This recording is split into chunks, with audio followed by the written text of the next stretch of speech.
The town of Graver's Bend wasn't much to look at. A single dirt road cut through the center like a scar, flanked by weathered storefronts and houses that seemed to lean away from each other, as if even the buildings wanted nothing to do with one another. The wind carried dust and judgment in equal measure, and Clara Vale felt both stinging her face as she walked. Her shoes, what was left of them, had given up miles ago. The soles flapped with each step, letting stones press into her blistered feet. Her dress, once a respectable gray cotton, now hung loose and stained with the kind of dirt that doesn't wash out. She'd tried. Back in the last town, she'd scrubbed it in a creek until her knuckles bled. But poverty has a smell, and no amount of cold water can rinse it away. She kept her head up anyway. The first place she tried was the general store. A bell chimed as she pushed open the door, and the man behind the counter looked up from his ledger. His eyes traveled from her face to her shoes and back again, and his expression closed like a fist. "We don't give handouts," he said before she could speak. "I'm not asking for handouts." Claire's voice came out rougher than she intended. Her throat was dry, her lips cracked. "I'm looking for work. I can clean, cook, mend. Don't need help." "Sir, I said we don't need help." He turned back to his ledger, dismissing her like she was a fly that had wandered in by mistake. Clara stood there for a moment, feeling the weight of her own uselessness press down on her shoulders. Then she turned and walked out, the bell chiming again, a cheerful sound that mocked her. The next place was a boarding house. A painted sign promised clean rooms, fair prices, but the woman who answered the door took one look at Clara and her expression soured. "You got money?" "I'm looking for work. I could work in exchange for—" "No." The woman started to close the door. Clara put her hand against it, not pushing, just there. "Please, I don't need much. Just a corner somewhere. I can scrub floors, wash linens, anything you—" I said no. The woman's voice dropped to something colder. "We got standards here. This ain't a charity house for people like you." People like you. The words hung in the air like smoke. Clara pulled her hand back and the door slammed shut hard enough to rattle the frame. She walked. The church sat at the end of the main road, a small white building with a crooked steeple that pointed toward heaven like an accusatory finger. Clara had never been particularly religious, but desperation has a way of making believers out of anyone. She climbed the wooden steps and pushed open the heavy door. Inside it was cooler, darker. A few candles flickered near the altar, and the smell of old hymnals and furniture polish filled the air. A man in simple black clothes was arranging flowers near the pulpit. He turned when he heard her footsteps. "Can I help you?" Clara walked down the aisle, her ruined shoes making soft slapping sounds against the floorboards. "I'm looking for work, Reverend, or any kind of help you might be able to offer." The Reverend set down the flowers and studied her. His face wasn't unkind, but it wasn't warm either. He had the look of a man who'd heard too many sob stories and learned to protect himself with distance. "What's your situation?" "I'm widowed, recently. My husband, he left debts. The bank took everything. I've been traveling, looking for work, but where's your family?" "Dead, or might as well be." Clara's jaw tightened. "I'm alone." The Reverend nodded slowly, like he was solving a puzzle he'd seen before. "I see. And you've got no references? No one who can vouch for your character?" "No, sir." He picked up the flowers again, fussing with them. "The thing is, we get a lot of folks passing through here. Drifters. People running from something. The congregation, they're cautious about who we help. Especially women traveling alone. There's questions about propriety." Clara felt something cold settle in her stomach.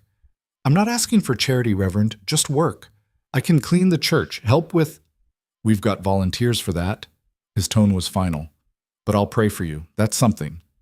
Prayers. She was being offered prayers. Clara looked at the altar, at the simple wooden cross hanging above it, and felt a bitter laugh building in her chest. She swallowed it down. "Thank you for your time," she said quietly, and turned to leave. "Wait." She stopped. The Reverend reached into his pocket and pulled out a few coins. He held them out to her, not quite meeting her eyes. "It's not much, but keep it." Clara's voice was flat. "I don't want pity money." She walked out before he could respond. The sun was lower now, painting the dirt road in shades of orange and red that would have been beautiful if Clara had the energy to care. She stood outside the church, feeling the weight of the day pressing down on her like a physical thing. Her feet hurt. Her stomach hurt. Everything hurt.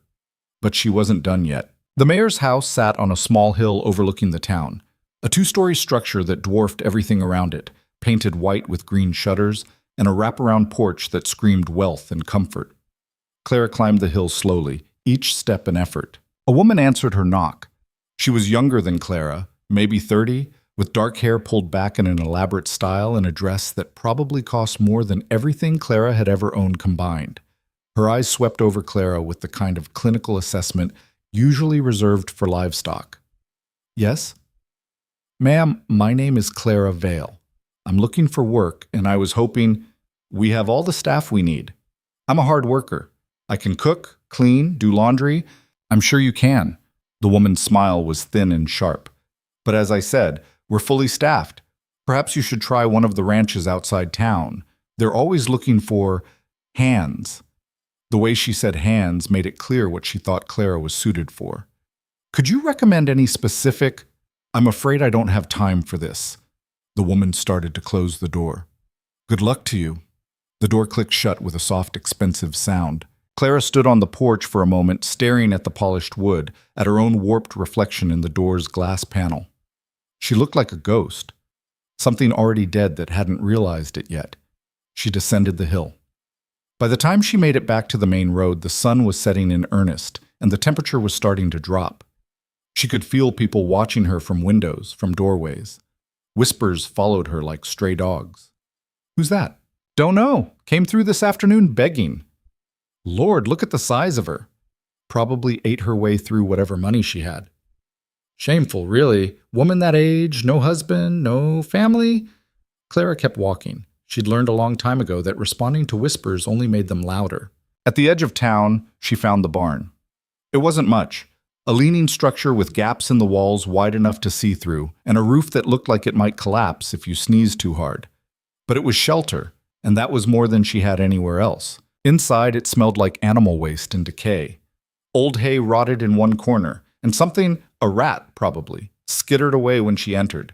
But there was a relatively dry spot near the back wall, and Clara sank down onto it with a groan that came from somewhere deep in her bones. She pulled her shawl tighter around her shoulders and tried not to think about food. She'd eaten when? 2 days ago? A stale biscuit someone had thrown to her like she was a dog. She'd eaten it anyway, too hungry to have pride. The barn door creaked and Clara's head snapped up. A man stood silhouetted against the dying light, tall, broad-shouldered, wearing a sheriff's badge that caught the last rays of sun. This is private property, he said. His voice was flat, official. Clara struggled to her feet. I'm sorry, I didn't know. You Clara Vale? She froze. Yes? Word is you've been going door to door all day asking for work. I have. She lifted her chin. Is that illegal? Vagrancy is. He stepped into the barn, and Clara could see his face now. He was maybe 50, with gray streaking his brown hair and lines carved deep around his mouth and eyes. He didn't look cruel, but he didn't look sympathetic either. He looked tired. You got money to pay for a room? No. You got work lined up? Not yet. Then yeah, that's vagrancy. He sighed like this conversation was an inconvenience he hadn't planned for. Look, I'm going to give you 3 days. That's the law. 3 days to find employment or move on. If you're still here after that with no work, I'll have to arrest you. Understand? 3 days. Clara's hands clenched at her sides. I understand. Good. He turned to leave, then paused. There's a pump behind the general store. Water's free if you need it. And you might try the ranches west of here. Town folks got their minds made up, but ranch folks sometimes need help. It was the closest thing to kindness anyone had offered her all day. Thank you, Clara said quietly. He nodded once and left, his boots crunching on the dirt road as he walked away. Clara sank back down onto the hay and let out a breath she hadn't realized she'd been holding. 3 days. 72 hours to find someone willing to look past her worn clothes and empty pockets and see something worth employing. 72 hours or jail. She pulled her knees up to her chest and wrapped her arms around them, trying to conserve warmth as the temperature continued to drop. Outside, she could hear the town settling in for the night. Doors closing, voices calling out goodbyes, the distant sound of a piano from what was probably a saloon. Normal life. The kind of life that didn't include her. Clara closed her eyes and tried to remember the last time she'd felt like she belonged somewhere. Before her husband died, maybe. Before the debts came due and the bank took their little house and everything in it. Before she understood that the world was divided into people who had a place and people who didn't, and that crossing from one category to the other was easier than falling off a cliff. She must have dozed off because when she opened her eyes again, it was full dark. Stars poked through the gaps in the roof, and the cold had settled in deep. Clara's teeth chattered, and she rubbed her arms, trying to generate warmth. Her stomach growled, a deep, hollow sound that echoed in the empty barn. She thought about the water pump the sheriff had mentioned. At least she could deal with the thirst, even if the hunger would have to wait. Clara stood, her body protesting every movement, and made her way out of the barn. The town was quiet now, most windows dark. A few oil lamps still burned here and there, casting yellow pools of light onto the dirt road. She found the pump behind the general store, a cast-iron thing with a long handle. She worked it up and down, and after a few squeaky protests, water began to flow. It was cold, shockingly cold, but it was clean, and Clara drank deeply, cupping her hands and bringing the water to her mouth again and again until her stomach sloshed. "You're that woman." Clara spun around, water dripping from her chin. A girl stood a few feet away, maybe 16 or 17, wearing a simple dress and holding a lantern. She had the kind of face that would be pretty if it wasn't currently twisted in disgust. "The one begging all over town," the girl continued. "My mama says you're shameful, says a woman your age ought to have something put by, not be wandering around like what?" Clara's voice was quiet, dangerous. The girl's courage faltered. I don't know, just, it ain't right." "Your mama's probably right about a lot of things," Clara said. "But maybe she didn't teach you that kicking people when they're down makes you smaller, not bigger." The girl's face flushed red, and she turned and hurried away, her lantern bobbing in the darkness. Clara turned back to the pump and splashed water on her face, washing away the day's dust and the sting of 100 small cruelties. When she was done, she stood there for a moment, dripping and cold, looking up at the stars. 3 days, she whispered to no one. "I can do 3 days." She walked back to the barn and settled into her corner again. Sleep came in fits and starts, interrupted by cold and hunger and the sounds of the barn settling around her. But somewhere in the darkest part of the night, Clara made a decision. She wasn't going to jail, and she wasn't going to disappear quietly into whatever hole the town expected her to crawl into. She was going to walk west to those ranches the sheriff mentioned, and she was going to find someone, anyone, willing to give her a chance. Not charity, not pity, just work. Just a chance to prove she was worth something. When the sun rose, Clara was already awake. She'd been awake for hours, listening to the town come to life around her, steeling herself for what came next. She used the last of her energy to make herself as presentable as possible, smoothing her dress, tying back her hair with a piece of string she found in the barn, washing her face and hands at the pump. It wasn't much, but it was something. Then she started walking. West. The road out of Graver's Bend was rutted and dusty, flanked by scrub grass and the occasional stubborn tree. The sun climbed higher, and with it came heat that pressed down on Clara like a hand. Her feet, already blistered and raw, screamed with every step. But she kept walking. The first ranch she came to was a sprawling affair with white fences and a big house that gleamed in the sunlight. Horses grazed in a pasture, their coats shining like copper and gold. Clara walked up the long drive, trying not to limp, trying to look capable. A man was working near the barn, older, with skin like leather and hands that had seen decades of hard work. He looked up as she approached. "Help you?" "I'm looking for work, sir. I can cook, clean, help with... Got all the help I need." He didn't even stop working, just kept hammering at whatever he was fixing. "Try the Morrison place about 5 miles west." 5 miles. Clara nodded and turned back to the road. The Morrison place was smaller, less maintained. The house needed paint, and the fences sagged in places. A woman answered Clara's knock, middle-aged, tired-looking, with flour on her apron. I'm looking for work, Clara said. Cooking, cleaning, laundry, anything. The woman looked her up and down. You got references? No, ma'am. Experience? I kept my own house for 15 years. I can... Sorry. The woman didn't sound sorry. Can't hire someone I don't know nothing about. Too risky. The door closed. Clara stood on the porch, swaying slightly. The sun was directly overhead now, beating down without mercy. Her vision swam at the edges, and she realized dimly that she was probably dehydrated. She'd drunk water this morning, but not enough. Not nearly enough for a walk like this. She made it to the end of the drive before her legs buckled. Clara caught herself on a fence post, breathing hard, waiting for the world to stop spinning. Sweat ran down her back, soaking her dress. Her mouth tasted like copper and dust. You all right? Clara looked up. A boy, maybe 12, sat on the fence watching her. He had red hair and freckles, and the kind of open, curious expression that hadn't learned to judge yet. I'm fine, Clara managed. Just resting. You don't look fine. You look like you're about to fall over. I'm fine, she repeated and pushed herself upright. The world tilted dangerously, but she locked her knees and waited it out. The boy hopped down from the fence. Ma says I'm supposed to offer water to travelers. You want some? Clara wanted to say no, wanted to maintain some shred of dignity, but dignity wouldn't keep her conscious. Yes, please. The boy ran to a well near the house and came back with a ladle full of water. Clara drank it in 3 gulps, and he refilled it twice more before she felt steady enough to speak. Thank you, she said. You're welcome. He studied her with the frankness of children. You looking for work? I am. We don't need nobody. Ma said so, but maybe the Hale place does. They're kind of a mess since Mrs. Hale died. Where's the Hale place? He pointed further west. Maybe 3 miles. You can't miss it. It's the one with the broken gate. 3 more miles. Clara looked down the road, at the heat shimmering off the dirt, and wondered if she had 3 more miles in her. But what choice did she have? Go back to town and count down the hours until arrest? Sleep in that rotting barn and hope something changed?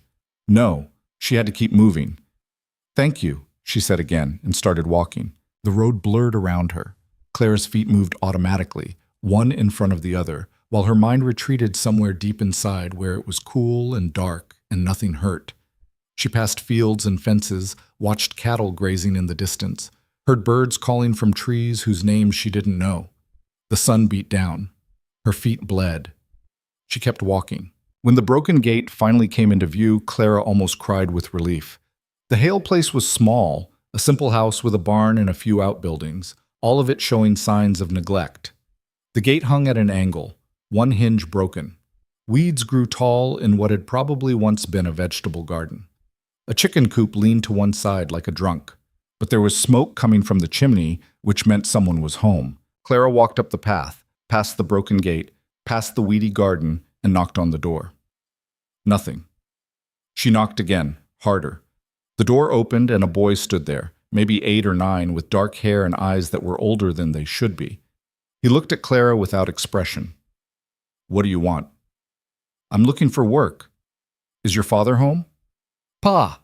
The boy yelled over his shoulder. Someone's here! Footsteps approached, and then a man appeared behind the boy. He was tall, lean in the way of men who worked hard and ate little.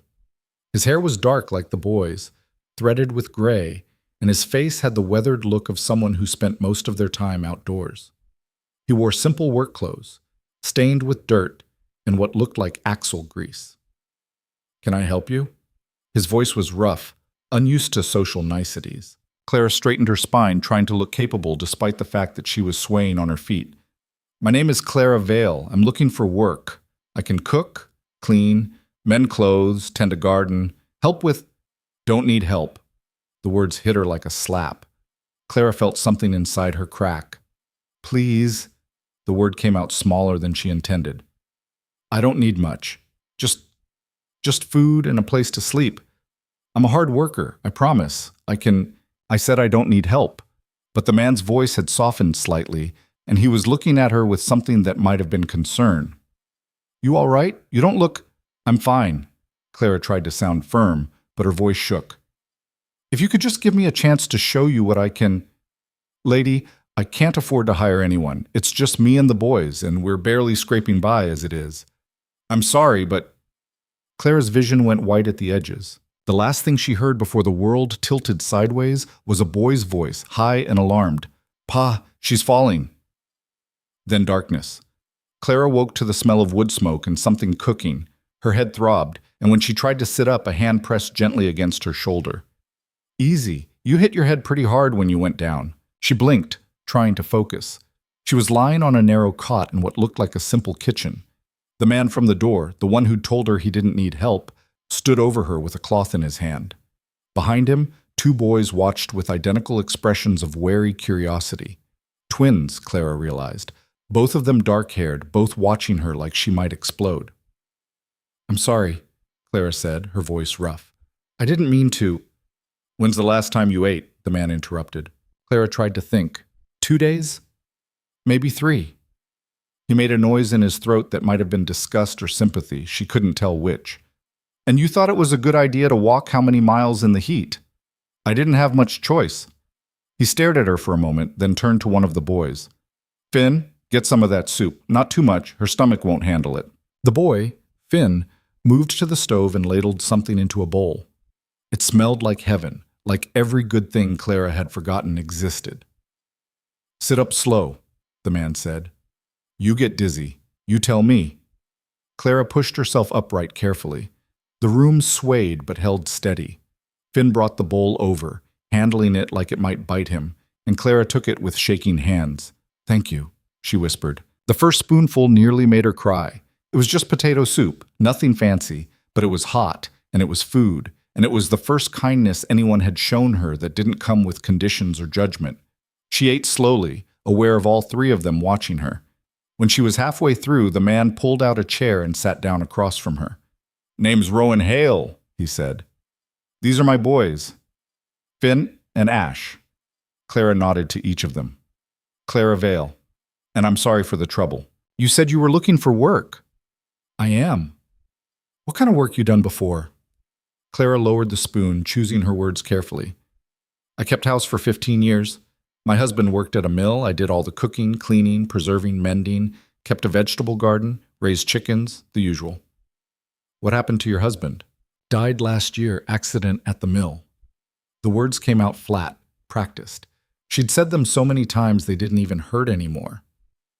He'd borrowed money to buy tools, thinking he'd start his own business. When he died, the debt came due. The bank took everything. Rowan studied her with those dark, measuring eyes.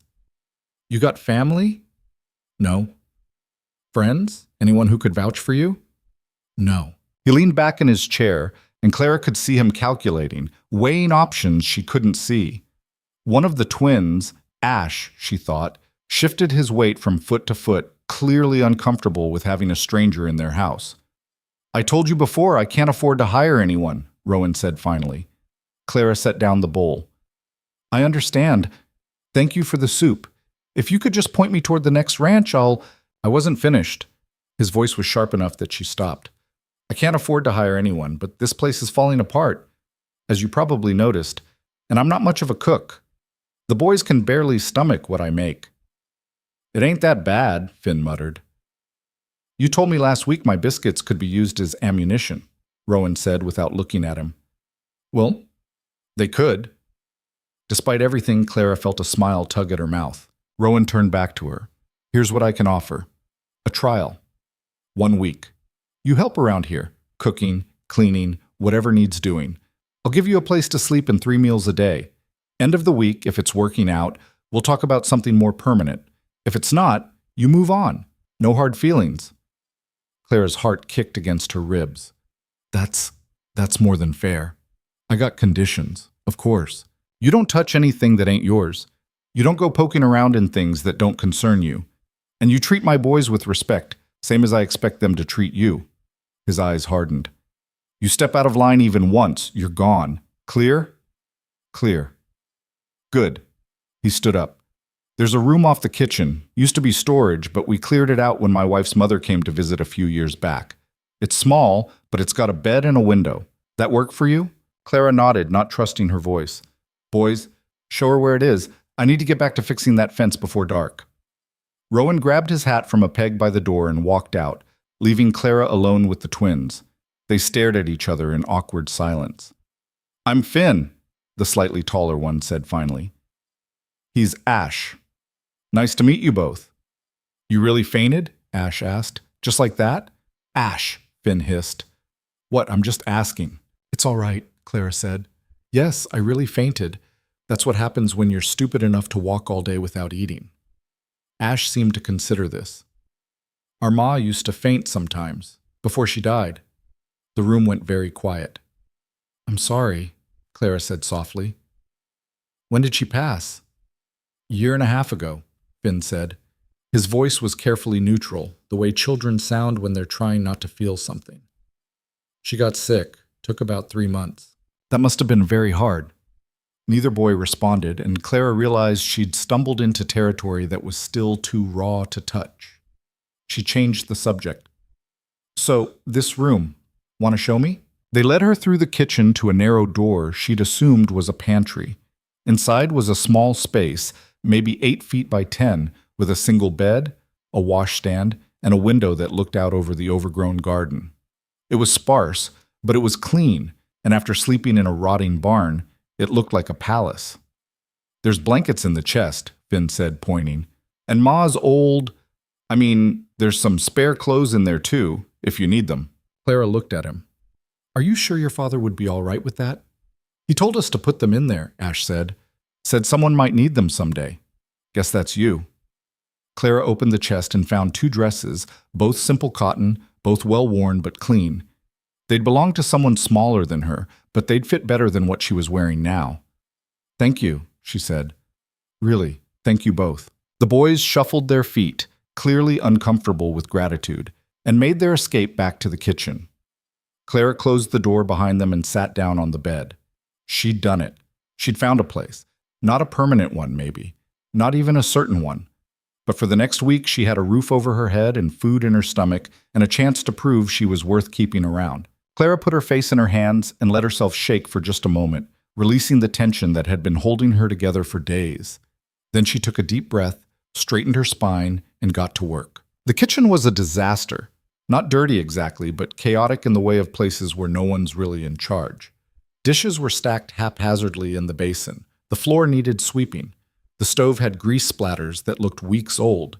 The pantry was disorganized, with half-empty sacks of flour and beans shoved in wherever they'd fit. Clara started with the dishes. The pump was outside, so she had to haul water in a bucket, heat it on the stove, and wash everything in a basin. It took 3 trips and most of an hour, but by the time she was done, every dish, pot, and pan in the house was clean and stacked neatly on the shelves. The boys wandered in and out, watching her with the suspicious curiosity of cats. They didn't say much, but Clara caught them exchanging looks when they thought she wasn't paying attention. By the time Rowan came in for supper, the kitchen looked like a different room. The floor was swept, the stove was scrubbed, and something that smelled edible was bubbling in a pot. He stopped in the doorway and just stared. "What's this?" he asked. "Supper. It's just beans and salt pork. You didn't have much in the pantry, but it should be filling." Rowan walked to the stove and peered into the pot like he expected to find something other than food in there. "You did all this today?" "I did the dishes and cleaned the stove. The floor needed sweeping, so I took care of that too. Tomorrow I'll start on the rest." "The rest?" Clara gestured around the kitchen. "The windows need washing. The pantry needs organizing.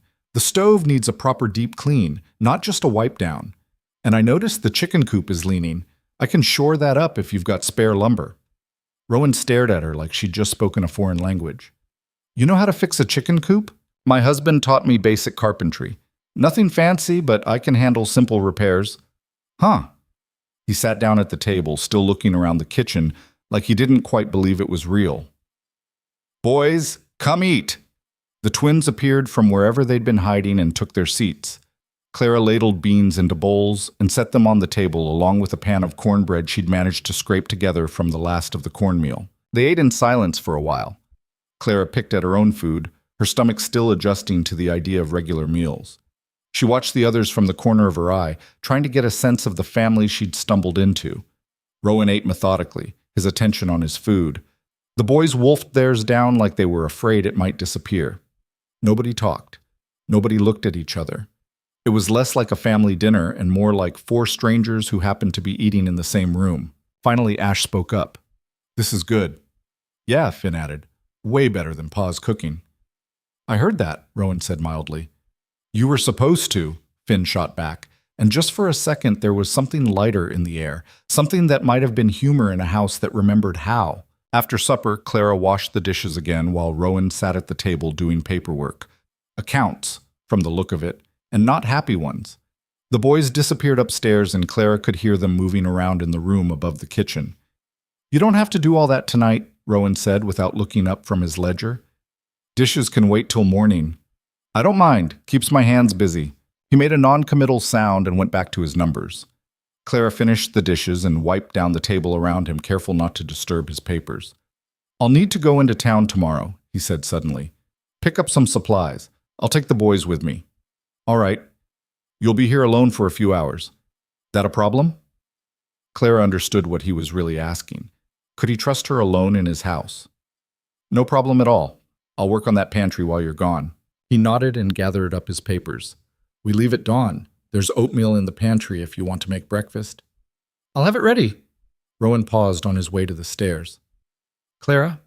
She turned. "Thank you for today."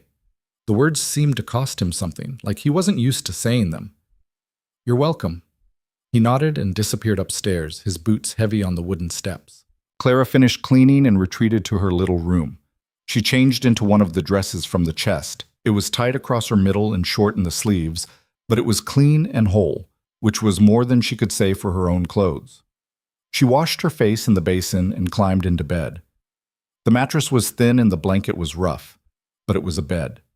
A real bed. Not a barn floor, not a patch of dirt behind a building. A bed. Clara pulled the blanket up to her chin and closed her eyes, listening to the house settle around her. Footsteps overhead, a door closing, the wind moving through the eaves. For the first time in longer than she could remember, she felt safe.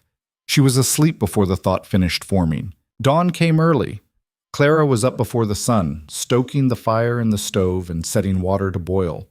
She found the oatmeal in the pantry along with some dried apples and a precious bit of cinnamon. She cooked the oatmeal slowly, stirring in the apples and spices, and had it ready when she heard movement upstairs. Rowan came down first, followed by the boys. All three of them stopped when they saw the table set with steaming bowls and a pot of coffee. "You're up early," Rowan said. "Habit." Clara poured coffee into his cup. "I figured you'd want to get an early start." They ate quickly, efficiently, and within half an hour Rowan and the boys were loading into a wagon. Clara stood on the porch and watched them go, raising a hand in farewell when Finn looked back. Then she was alone. She stood there for a moment, listening to the silence. No one watching her, no one judging her, no one waiting for her to fail. Just work, honest work. Clara rolled up her sleeves and went back inside. She spent the morning reorganizing the pantry, consolidating partial sacks, throwing out anything that had gone bad, and scrubbing the shelves. By noon, she had a clear inventory of what they had and what they needed. Not much, she realized with a sinking feeling. The pantry was sparse, and some of the staples were running low.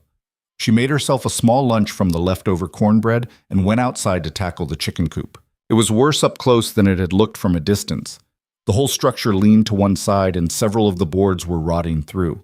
But the basic frame was sound, and Clara thought she could shore it up with some bracing. She found tools in the barn, a hammer, some nails, and a few pieces of lumber that looked like they'd been salvaged from something else. It took her most of the afternoon, working slowly in the heat, but eventually she had the coop standing straight again with new support beams holding it in place. The chickens, which had been eyeing her suspiciously the whole time, seemed unimpressed with her efforts. "You're welcome," Clara told them, and went to wash up at the pump. She heard the wagon before she saw it, the rattle of wheels and the steady clop of horse hooves. Rowan pulled up to the house and climbed down, the boys jumping from the back. "How'd it go?" Clara asked. "Fine." Rowan started unloading supplies, sacks of flour and beans, some coffee, a bit of salt pork. "Town was busy. Took longer than I planned." The boys ran into this house, their voices echoing in the sudden emptiness. Rowan handed Clara a sack of flour, and their hands touched briefly. He pulled back like he'd been burned. "Sorry." he muttered. It's fine. They unloaded the rest in awkward silence. When everything was inside, Rowan finally looked around and noticed the kitchen. You organized the pantry. I did. Made a list of what you're low on. Clara handed him a piece of paper where she'd written everything in careful script. He studied it, his eyebrows rising. This is thorough. No point doing a job halfway. The coop, Finn said from the doorway. It's standing up straight. She fixed it? Rowan walked to the window and looked out. When he turned back, his expression was unreadable. You didn't have to do that. It needed doing. Still, he set the list down on the table. That's good work. It wasn't much, 3 words, matter of fact. But coming from him, it felt like high praise. Clara felt something warm unfold in her chest. Thank you. Supper that night was better than the night before. Clara had made a proper stew with the fresh vegetables Rowan had brought from town, and there was enough flour now for decent biscuits. The boys ate 3 helpings each, and even Rowan went back for seconds. Did you see anyone interesting in town? Clara asked, trying to make conversation. Rowan shrugged. The usual folks. Picked up supplies at Morrison's store, stopped by the feed shop. Anyone ask about me? He paused, his spoon halfway to his mouth. Why would they ask about you? I went through town a few days ago looking for work. Made something of a spectacle of myself, I think. Morrison mentioned seeing a woman asking for jobs, Rowan said carefully. Didn't connect it to you at first. What'd you tell him? That I'd hired help for the week. Told him to mind his business when he asked questions. Clara felt her shoulders relax slightly. Thank you. Wasn't for you, I just don't like gossip. But there was something in his tone that suggested it might have been a little bit for her, and Clara tucked that knowledge away like a precious thing. The days started to blur together in the best possible way. Clara fell into a routine, up before dawn, breakfast ready when the family came downstairs. Then a full day of work while Rowan handled the ranch and the boys did their chores. Supper at sunset, dishes after, then everyone retreating to their separate spaces. She worked her way through the house like a quiet storm. Windows washed until they gleamed, floors scrubbed, clothes mended, the vegetable garden weeded and coaxed back to something resembling order. She found small repairs everywhere and fixed them without being asked. A loose door hinge, a wobbly chair leg, a tear in a curtain. The boys started to warm to her. Not much, not obviously, but in small ways. Ash started lingering in the kitchen while she cooked, asking questions about what she was making. Finn brought her things he found. A bird's nest that had fallen from a tree, an interesting rock, a wildflower that was actually kind of pretty despite being half dead. Rowan watched it all with those dark, careful eyes, saying little but missing nothing. On the 4th day, Clara was in the garden pulling weeds when she heard shouting from the barn.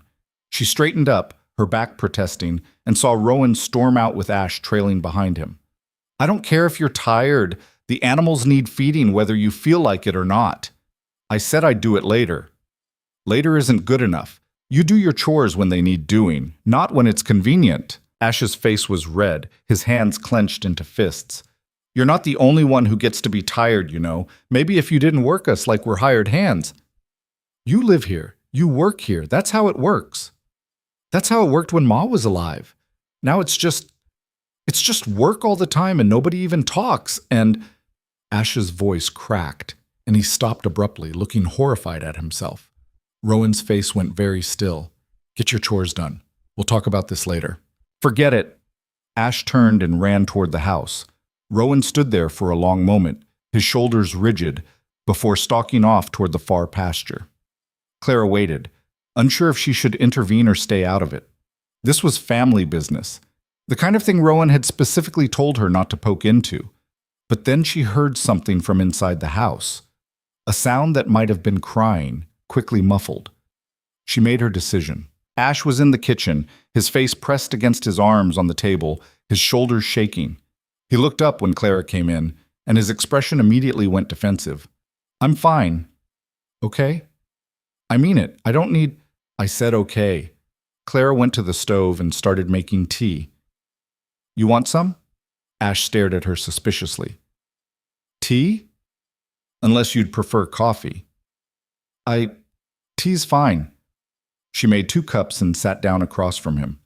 They drank in silence for a while. He doesn't understand, Ash said finally. Pa, he just, he thinks if we keep working, keep busy, everything will be fine. But it's not fine. No, Clara said quietly. I don't imagine it is. He won't talk about her, about Ma. It's like if we don't say her name, we can pretend it never happened. Ash's hands tightened around his cup. But I don't want to pretend. I just want to remember her without it hurting so much. Clara's throat felt tight. That's normal, you know, wanting to remember. Yeah, well, Pa doesn't think so. He packed up all her things the month after she died, put them in the attic, said we needed to move forward. People grieve differently. That's not grieving. That's just hiding. Clara couldn't argue with that. She'd seen it herself, the way Rowan moved through the house like a ghost, never quite landing anywhere, never quite at rest, working himself to exhaustion so he didn't have to feel. Give him time, she said, though she wasn't sure she believed it. It's been a year and a half. Some people need more time than others. Ash looked at her with eyes too old for his face. How long did it take you? After your husband died. Clara took a sip of tea, buying herself time to think. I don't know that I'm done yet. I don't know if you ever really finish grieving someone. You just learn to carry it differently. Does it get easier? Yes and no. The sharp edges wear down, but the empty space doesn't really go away. You just get better at walking around it. Ash nodded slowly like he was filing this information away for later. Pa thinks you're doing a good job. I heard him tell Finn. Clara felt a flush of warmth. Did he? Yeah, said the house hasn't looked this good since Ma was alive. Ash's mouth twisted. He probably shouldn't have said it like that. Probably not. They finished their tea in comfortable silence. When Ash got up to leave, he paused at the door. Thanks for not telling me to just get over it or whatever. I wouldn't do that. I know, that's why I told you. He disappeared outside, presumably to finish his chores, and Clara sat alone in the kitchen feeling like she'd just been trusted with something fragile. That night at supper, Rowan and Ash were carefully polite with each other, the way people are when they've fought and haven't quite figured out how to be normal again. Finn watched them both warily, ready to intervene if things went south. Clara served the meal and ate quietly, staying out of it. Later, after the boys had gone to bed, Rowan lingered in the kitchen while Clara cleaned up. You talked to Ash today, he said. Not a question. I did. He tell you what we fought about? Some of it. Rowan was quiet for a moment. I don't know how to do this. The grief thing. My wife, she was good at the talking, the feelings. I'm better with the doing. There's nothing wrong with that. Feels wrong. Feels like I'm failing them. Clara dried a plate and set it on the shelf. You're keeping them fed and clothed and safe. That's not nothing. It's not enough. Maybe not, but it's what you've got right now. She turned to face him. And for what it's worth, I think you're doing better than you think you are. Rowan met her eyes, and for a moment something passed between them. Understanding, maybe, or just the recognition of two people trying their best and falling short in different ways. The week's almost up, he said. Clara's stomach dropped. She'd known this was coming, had been dreading it, but hearing him say it out loud made it real. It is. You've done good work, more than I expected. Thank you. The thing is, he trailed off, looking uncomfortable. The thing is, I still can't pay you much, but if you wanted to stay on, I could offer room and board and a small wage. Not much, maybe $1 a week to start, but yes. The word came out too fast, too eager, but Clara didn't care. Yes, I'll stay. Rowan's shoulders relaxed visibly. Yeah? Yeah. Good. That's good. He cleared his throat, suddenly awkward. I'll draw up something official tomorrow. A proper arrangement. That sounds fine. He nodded and headed for the stairs, then paused. Clara?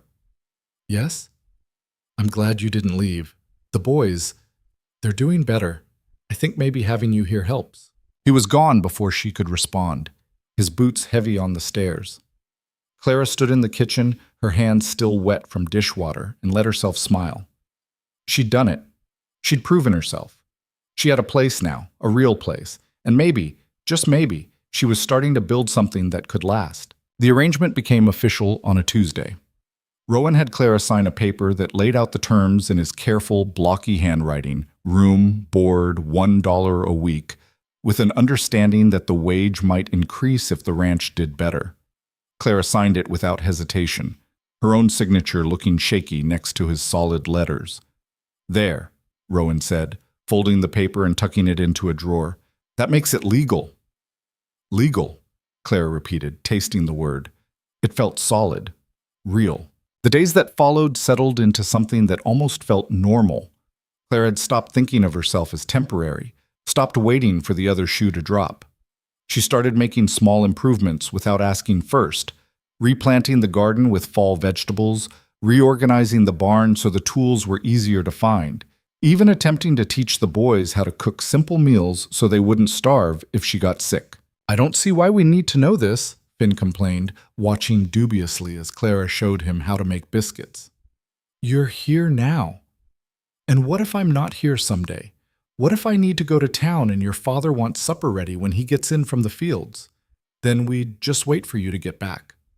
"Or," Clara said, dumping flour into his hands, "you could be useful and learn to feed yourself." Ash snorted from his position at the table, where he was supposed to be peeling potatoes but was mostly just watching.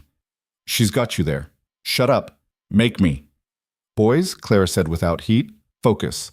They'd started doing this, the bickering, the teasing, the kind of normal sibling nonsense that meant they felt safe enough to be annoying.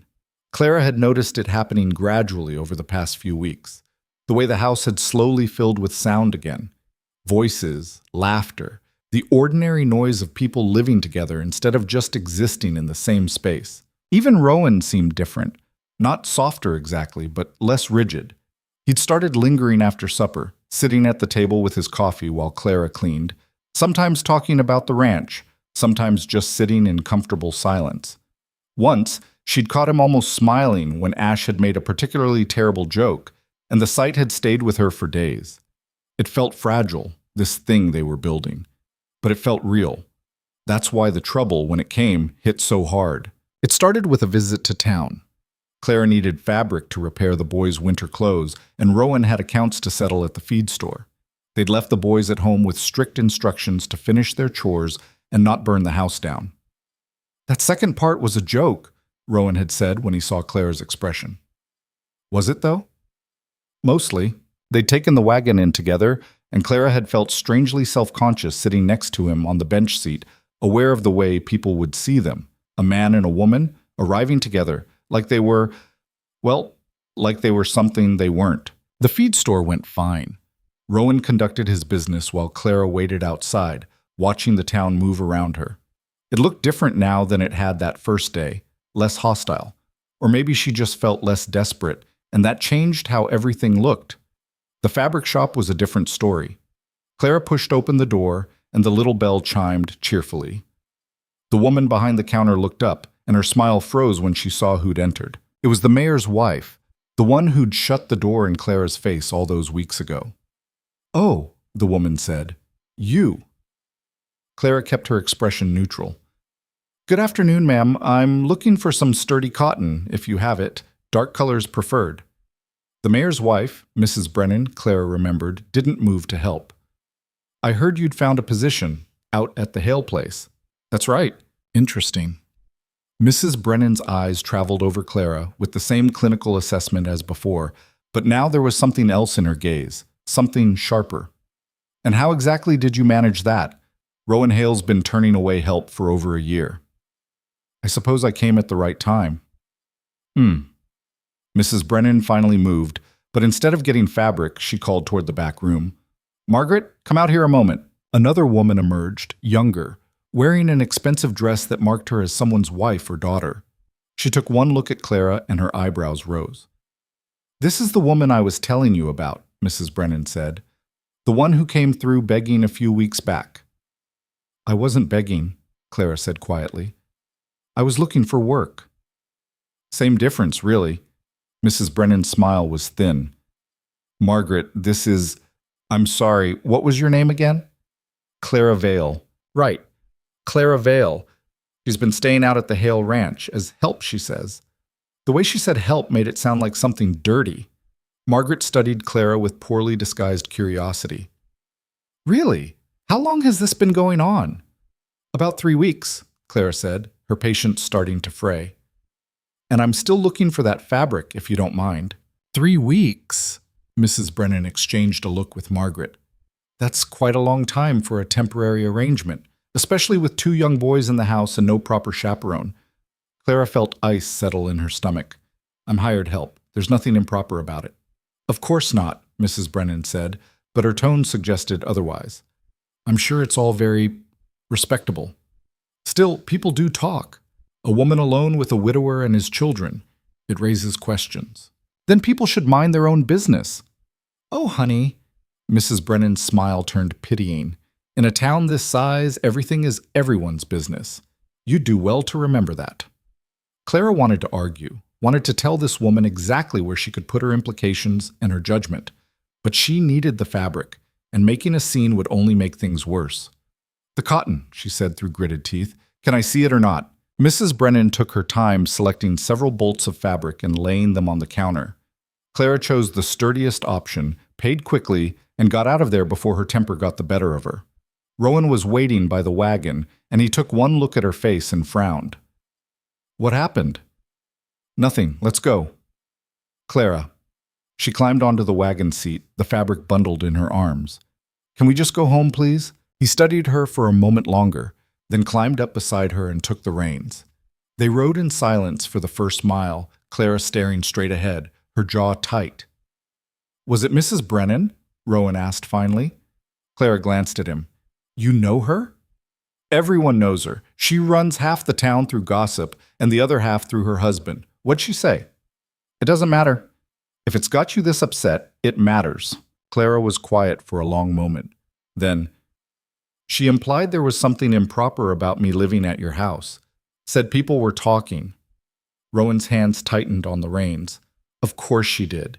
She acted like we were... Clara couldn't finish the sentence. Yeah, I got it. Rowan's voice was flat, angry. That woman's got a talent for making everything sound dirty. Ignore her.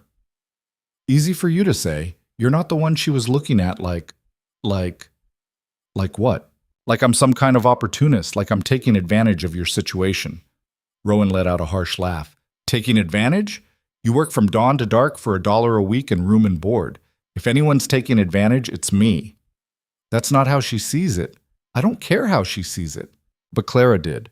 She cared because she'd worked hard to build something stable, and now these women were whispering about it, turning it into something shameful. She cared because whispers had a way of becoming accusations, and accusations had a way of destroying things.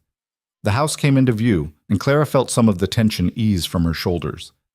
This was home now. Whatever Mrs. Brennan and her friends wanted to say about it, this was home. The boys came running out when they heard the wagon, and Finn immediately started talking about how Ash had nearly let the chickens escape, and Ash countered that it wasn't his fault the latch was broken, and the normalcy of it helped push away the ugliness of town. That night, Clara lay awake in her small room, listening to the house settle around her. She thought about Mrs. Brennan's pointed questions, about the way Margaret had looked at her like she was a curiosity in a museum. She thought about how quickly acceptance could turn to suspicion when you didn't fit into the boxes people expected. She'd been naive to think finding a place was the end of the struggle. In some ways, it was just the beginning. The whispers reached the ranch 3 days later, in the form of a visitor. Clara was in the garden when she heard a horse approaching. She straightened up, wiping dirt from her hands, and saw a woman dismounting near the house. She was middle-aged, well-dressed, with the kind of posture that came from a lifetime of being in charge. Rowan emerged from the barn, and the woman walked toward him with purpose. "Mr. Hale," she called out, "I need a word." Clara couldn't hear the response, but she saw Rowan stiffen. The conversation was brief and clearly heated, though kept at a volume that didn't carry. The woman gestured several times, her movements sharp and emphatic. Rowan's responses were shorter, his body language closed off. Finally, the woman mounted her horse and rode away, her back rigid with displeasure. Rowan stood there for a moment, then turned and saw Clara watching. He walked over slowly, his expression dark. "What was that about?" Clara asked. "That was Mrs. Carson. She runs the Women's Temperance Society, or thinks she does. Apparently she's appointed herself spokesperson for the town's moral standards." Clara's stomach sank. What did she want? to inform me that my living arrangement is causing concern among the respectable families. She suggested it might be better if I found more suitable help. Suitable meaning what? Meaning a man, or at least someone who doesn't give the gossips ammunition. Rowan's jaw was tight. She had the nerve to say it was for the boys' sake, that having an unmarried woman in the house was setting a bad example. What did you tell her? I told her my household arrangements were none of her business, and she could see herself off my property. Despite the situation, Clara felt a flicker of warmth at his bluntness. I'm sure that went over well. About as well as you'd expect. She said I'd be hearing from other concerned parties. Rowan kicked at a clod of dirt. I knew this would happen eventually. Small towns and small minds go hand in hand. Maybe I should... Don't. His voice was sharp. Don't you dare say you should leave. You've done nothing wrong. Neither have I. We're not giving these people what they want just because they can't mind their own business. But if it's going to cause problems for you and the boys, let me worry about that. He looked at her, his dark eyes intense. You want to stay, right? This isn't just a job you're looking to leave the first chance you get. Clara met his gaze steadily. No, I want to stay. Then stay. The rest of them can go to hell. He walked back to the barn, leaving Clara standing in the garden with her heart pounding and her mind racing. She'd thought the hard part was over, but she'd been wrong. The hard part was just beginning. Over the next week, the pressure increased. Rowan came back from town with his jaw set and his mood black. The feed store owner had made pointed comments. The blacksmith had asked uncomfortable questions. Even the minister had stopped Rowan after services to express his concerns. Concerns, Rowan had spat when he got home. Like they give a damn about anything except maintaining their sense of superiority. The boys picked up on the tension. They'd gotten quieter, more watchful, especially when Rowan and Clara talked. Finn had asked once if Clara was leaving, and the fear in his voice had broken her heart. Not if I can help it, she'd told him. But what if Pa makes you? He won't. But what if the town makes him make you? Clara hadn't had an answer for that. The breaking point came on a Saturday. Rowan had gone to town for supplies, and Clara was teaching the boys how to make pie crust when they heard horses approaching. Multiple horses. Clara wiped her hands on her apron and went to the window. 5 women were dismounting in the yard, all of them dressed in their church finest. She recognized Mrs. Brennan and Mrs. Carson, and the others looked similarly well off and self-important. Boys, go upstairs, Clara said quietly. But now. They went, though she could hear them whispering on the landing. Clara took a deep breath, smoothed her dress, and opened the door before the women could knock. Can I help you, ladies? Mrs. Brennan stepped forward, clearly the designated spokesperson. We're here to speak with Mr. Hale. He's not home. Then we'll wait. I don't think that's... We'll wait inside, if you don't mind. Mrs. Brennan moved toward the door, and Clara had to choose between standing her ground and causing a physical confrontation. She stepped aside, hating herself for it. The women filed into the kitchen, their eyes taking in everything. The clean floors, the organized shelves, the half-made pie on the counter. Clara saw them cataloging it all, looking for evidence of whatever they'd already decided was happening. You've certainly made yourself at home, Mrs. Carson observed. I live here, Clara said flatly. I work here. Yes, about that.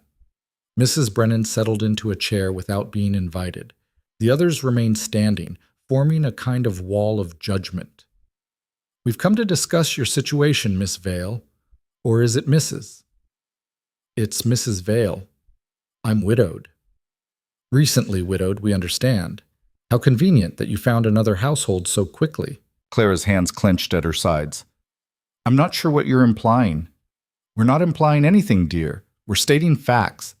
You're an unmarried woman living in the same house as an unmarried man and his 2 impressionable sons. Surely you can see how that looks. It looks like a housekeeper living where she works. Does it? Mrs. Carson's smile was cold. Or does it look like a woman taking advantage of a lonely widower? Playing on his grief to secure herself a comfortable position? The accusation hit Clara like a slap. That's not what this is. No? Then what is it? Because from where we're standing, it looks highly inappropriate. Those poor boys have already lost their mother. They don't need their father's reputation ruined by association with... Well, with someone of questionable character. My character is not questionable, isn't it? You arrived in town with nothing, begging for work. No references, no family, no history. You could be anyone. You could be running from anything. Clara felt rage building in her chest, hot and dangerous. I'm not running from anything. I lost my husband and my home, and I'm trying to survive. That's all. By insinuating yourself into a vulnerable family's home. I was hired to do a job. Were you? Mrs. Brennan leaned forward. Or did you simply refuse to leave until Mr. Hale gave in? We've heard stories about women like you, predators who target lonely men with children who use their feminine wiles to secure a position. That's enough. Claire's voice shook with fury. You don't know anything about me or this family. You're here because you're bored and mean, and you need someone to look down on to feel better about yourselves. The room went very quiet. Mrs. Carson's face flushed red. How dare you? How dare I? How dare you come into this house and make accusations about people you don't know? What gives you the right? We have a responsibility to this community, Mrs. Brennan said coldly, to maintain standards of decency and propriety. Your presence here violates both. Then leave. No one invited you here. We'll leave when we're ready. Mrs. Brennan stood up. But first, let me be very clear. Mr. Hale will be hearing from the town council. We will be recommending that he dismiss you immediately and find more appropriate help. If he refuses, there will be consequences. What kind of consequences? The kind that affect his ability to do business in town. The kind that affect his son's standing in the community. The kind that make life very difficult for those who refuse to conform to acceptable standards. It was a threat. A blatant, ugly threat. Clara stared at these women, these respectable, church-going, morally superior women, and saw them for what they really were. Bullies. Wielding their social standing like a weapon, destroying what they didn't understand or couldn't control. Get out, Clara said quietly. Excuse me? Get out of this house. Now. Mrs. Brennan drew herself up. You have no authority to... This is my home. Get out. For a moment, Clara thought they might refuse. Thought she might actually have to physically remove them, which would give them all the ammunition they needed. But something in her face must have convinced them she was serious, because Mrs. Carson touched Mrs. Brennan's arm. Come on, we've said what we came to say. They filed out, their expressions varying degrees of outraged. Mrs. Brennan paused at the door. You've made a terrible mistake today, Mrs. Vale. One you'll regret. The only thing I regret is wasting breath on you. The door closed behind them, and Clara stood there, shaking, listening to them mount their horses and ride away. Footsteps on the stairs made her turn. The boys were standing there, their faces pale. Are they going to make you leave? Ash asked. Clara wanted to lie, to reassure them, but she'd never lied to them before, and she wasn't going to start now. I don't know, she said honestly, but I'm not going without a fight. Finn's eyes were wet. We don't want you to go. I know, honey. I don't want to go either. They stood there in awkward silence, none of them knowing what to say.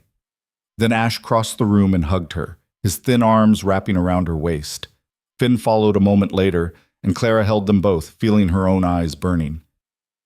It'll be okay, she whispered, even though she had no idea if that was true. We'll figure it out. Rowan came home an hour later and knew immediately that something was wrong.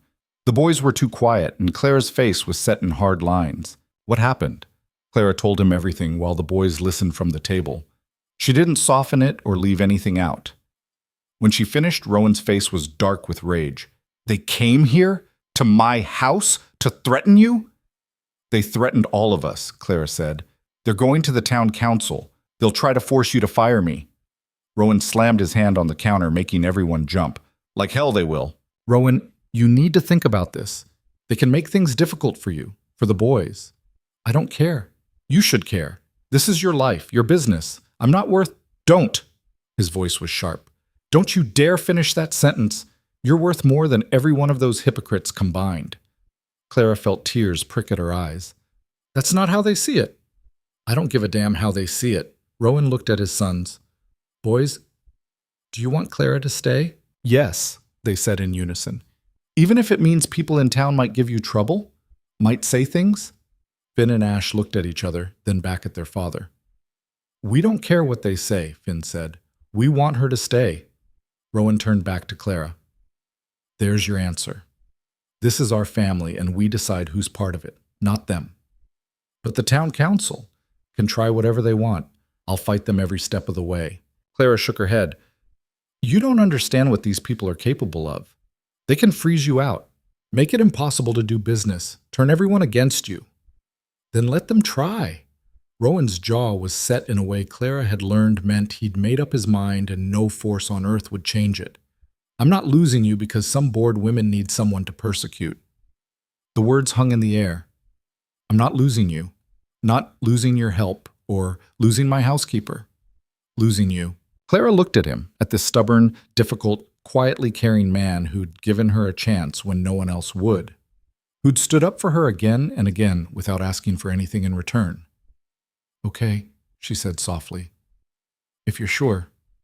I'm sure. Then we fight. Rowan nodded, something fierce and determined settling over his features. Then we fight. The boys cheered, and for just a moment, in the gathering darkness of their kitchen, they felt united, ready. But Clara couldn't shake the feeling that the real battle was still to come.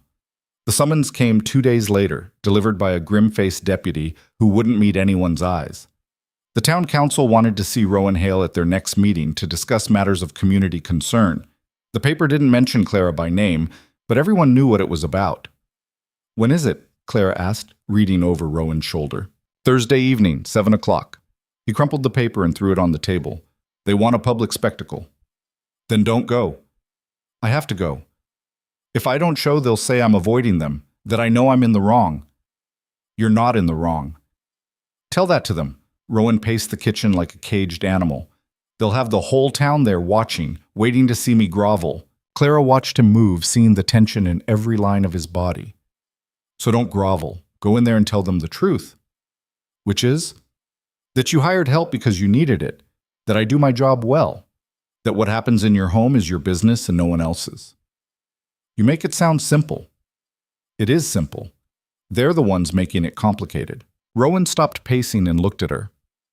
You know what they're going to say, right? They're going to make it sound like like there's something between us that isn't proper. Clara felt heat rise to her face. I know. And you're okay with that? With people thinking that about you? I don't care what they think. I care about staying here. With you and the boys. The words came out more raw than she'd intended, and Rowan's expression shifted into something she couldn't quite read. Clara, don't. She held up a hand. Don't say whatever you're about to say. We both know what this is. An employer, an employee. Nothing more.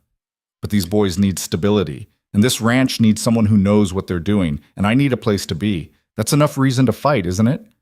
Rowan was quiet for a long moment. Yeah, he said finally. Yeah, it is. The days leading up to Thursday dragged like months. Clara threw herself into work, scrubbing things that were already clean, reorganizing things that were already organized, anything to keep her hands busy and her mind occupied. The boys picked up on her anxiety and started hovering, asking questions she couldn't answer. What if they make Pa fire you? Ash asked on Wednesday night while she was mending his shirt. Then I'll find somewhere else. But we don't want you somewhere else. Clara set down her needle and looked at him properly. I know, honey, I don't want to be somewhere else either, but sometimes things don't work out the way we want. That's what Pa said when Ma died, that things don't always work out.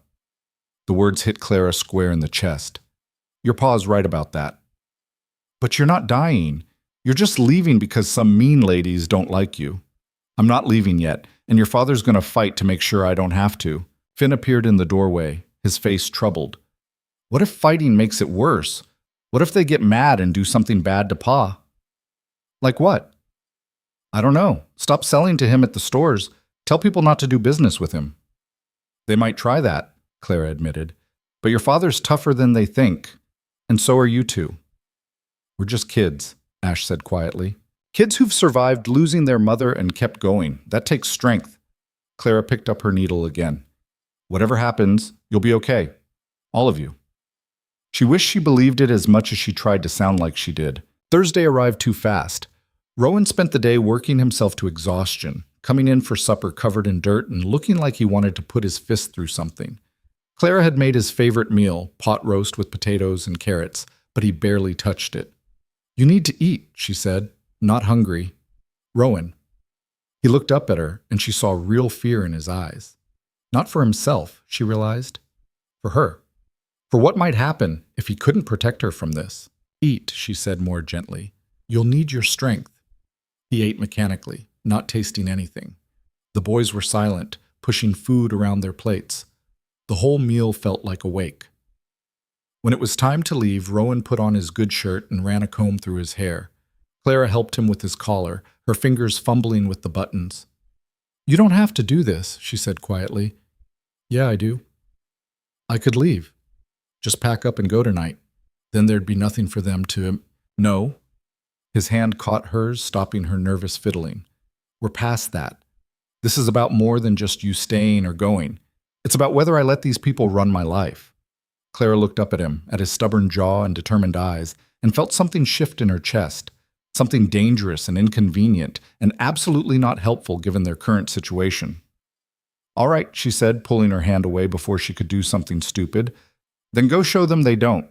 He left, and Clara was alone with the boys and her churning thoughts.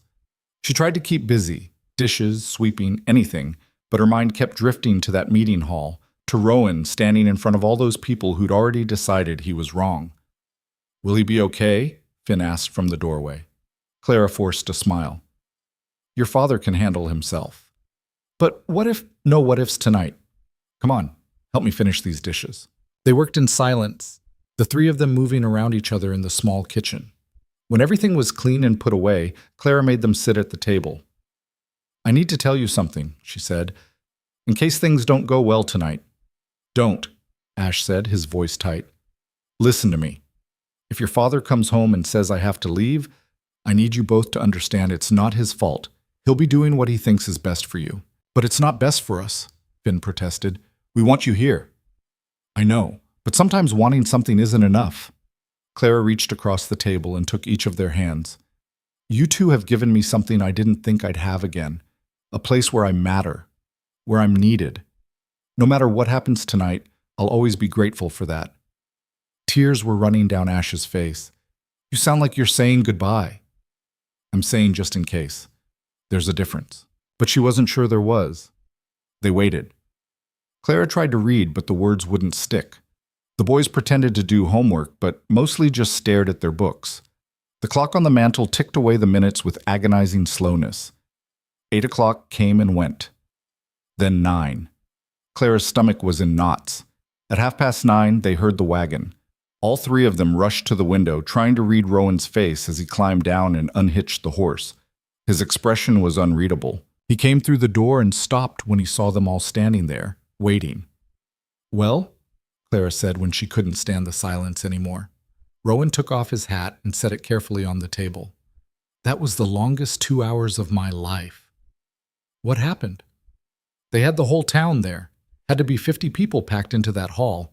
Mrs. Brennan and Mrs. Carson were in the front row looking like they'd already won. And the council chairman, old Walter Moss, he starts off with this speech about community values and maintaining proper standards, about how certain situations can give rise to improper assumptions, even if nothing improper is actually occurring." Clara's heart sank. "So they're making you fire me." "I'm getting to that." Rowan pulled out a chair and sat down heavily. After Moss finishes his speech, Mrs. Brennan stands up and starts listing all the reasons why my current arrangement is inappropriate.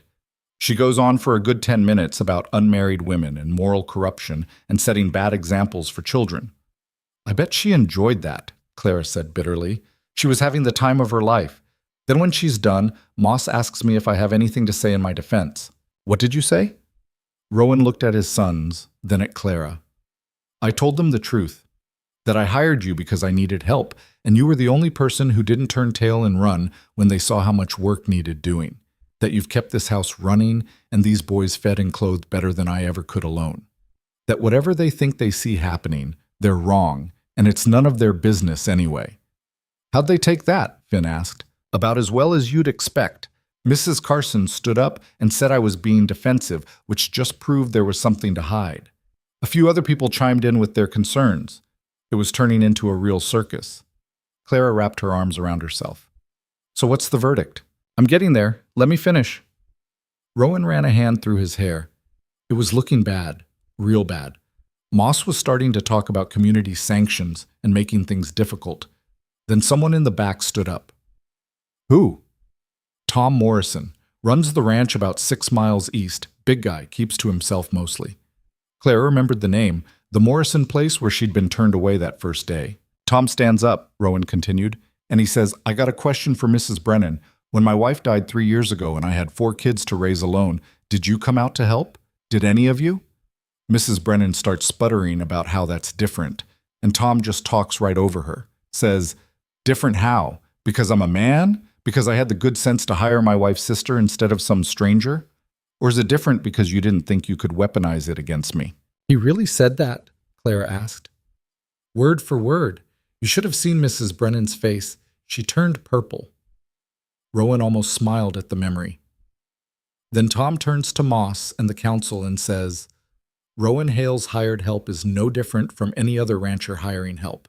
You want to police his household, you better be ready to police everyone's, including your own. What happened then? Few other people spoke up. Old Henrik from the feed store said I'd always paid my bills on time and been fair in my dealings. Sarah Chen, who runs the boarding house, said she'd heard nothing but good things about you from folks who'd seen the work you've done on the place. Even Jim from the general store, the same one who turned you away that first day, stood up and said maybe the town had been too quick to judge. Clara felt tears prick at her eyes. I don't understand. Why would they defend me? Most of them don't even know me.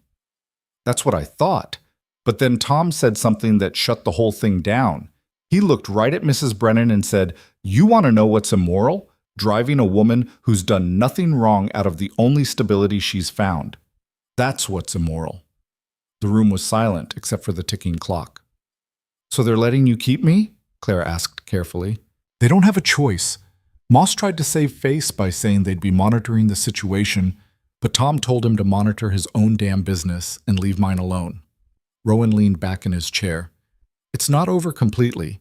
Mrs. Brennan and her friends are going to keep whispering, but the council can't force me to do anything without looking like hypocrites. Clara sat down slowly, her legs suddenly weak. We won. We didn't lose, Rowan corrected. That's not quite the same thing, but it'll do.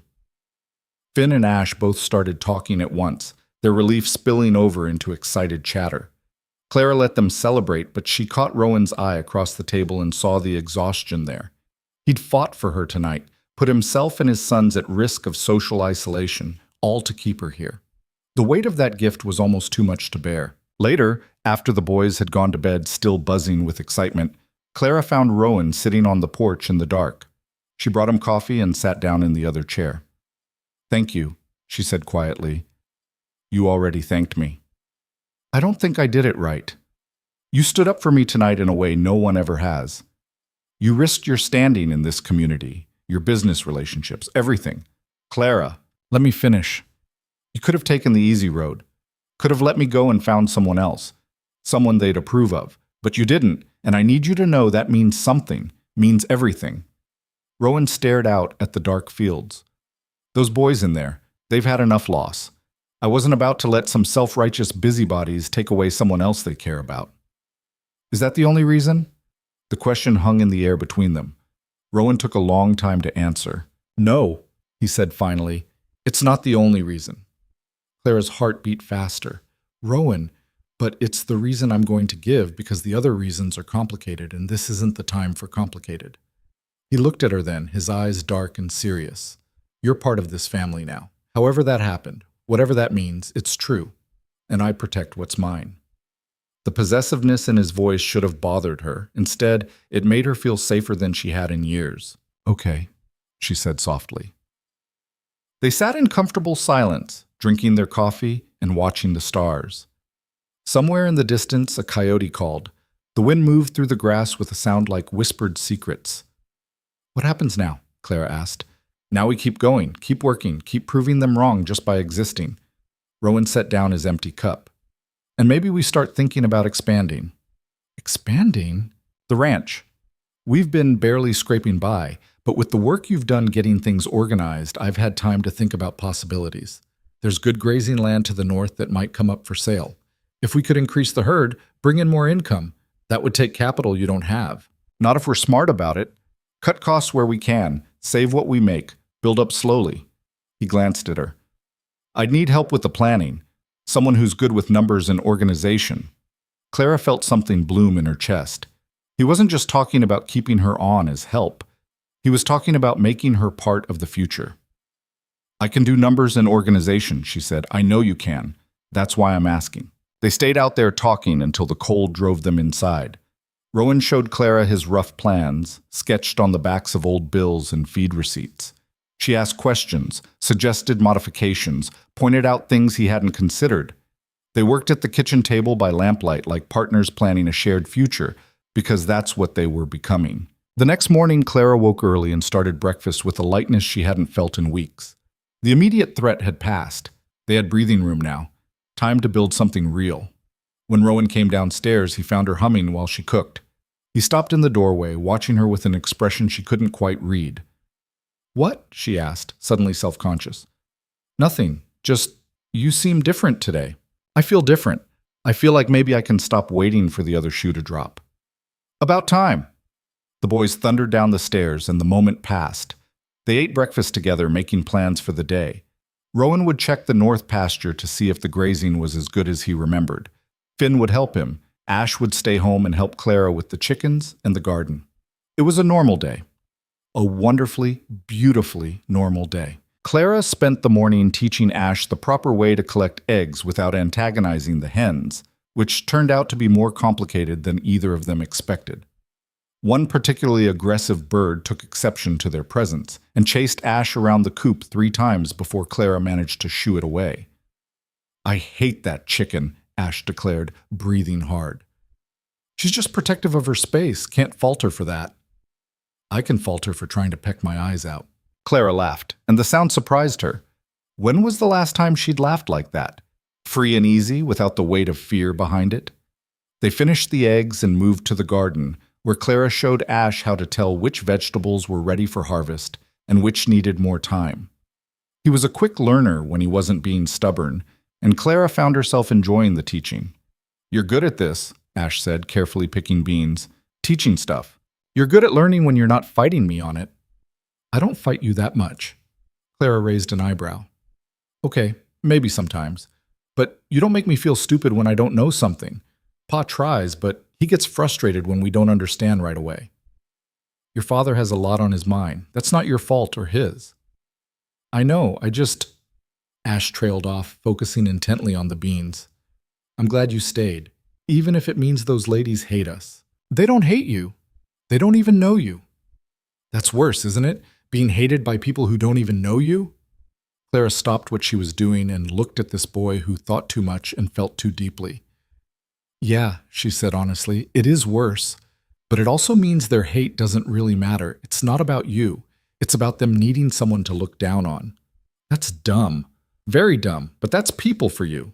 They worked in comfortable silence after that, filling baskets with beans and tomatoes and squash. When Rowan and Finn returned in the late afternoon, they found the kitchen already smelling of supper and Clara teaching Ash how to make biscuits. Those better not be as hard as mine, Rowan said, hanging up his hat. They will be if Ash doesn't stop kneading the dough, Claire said. Gentle, remember? Like you're petting a cat. I've never petted a cat. Then pretend you are. Soft and careful.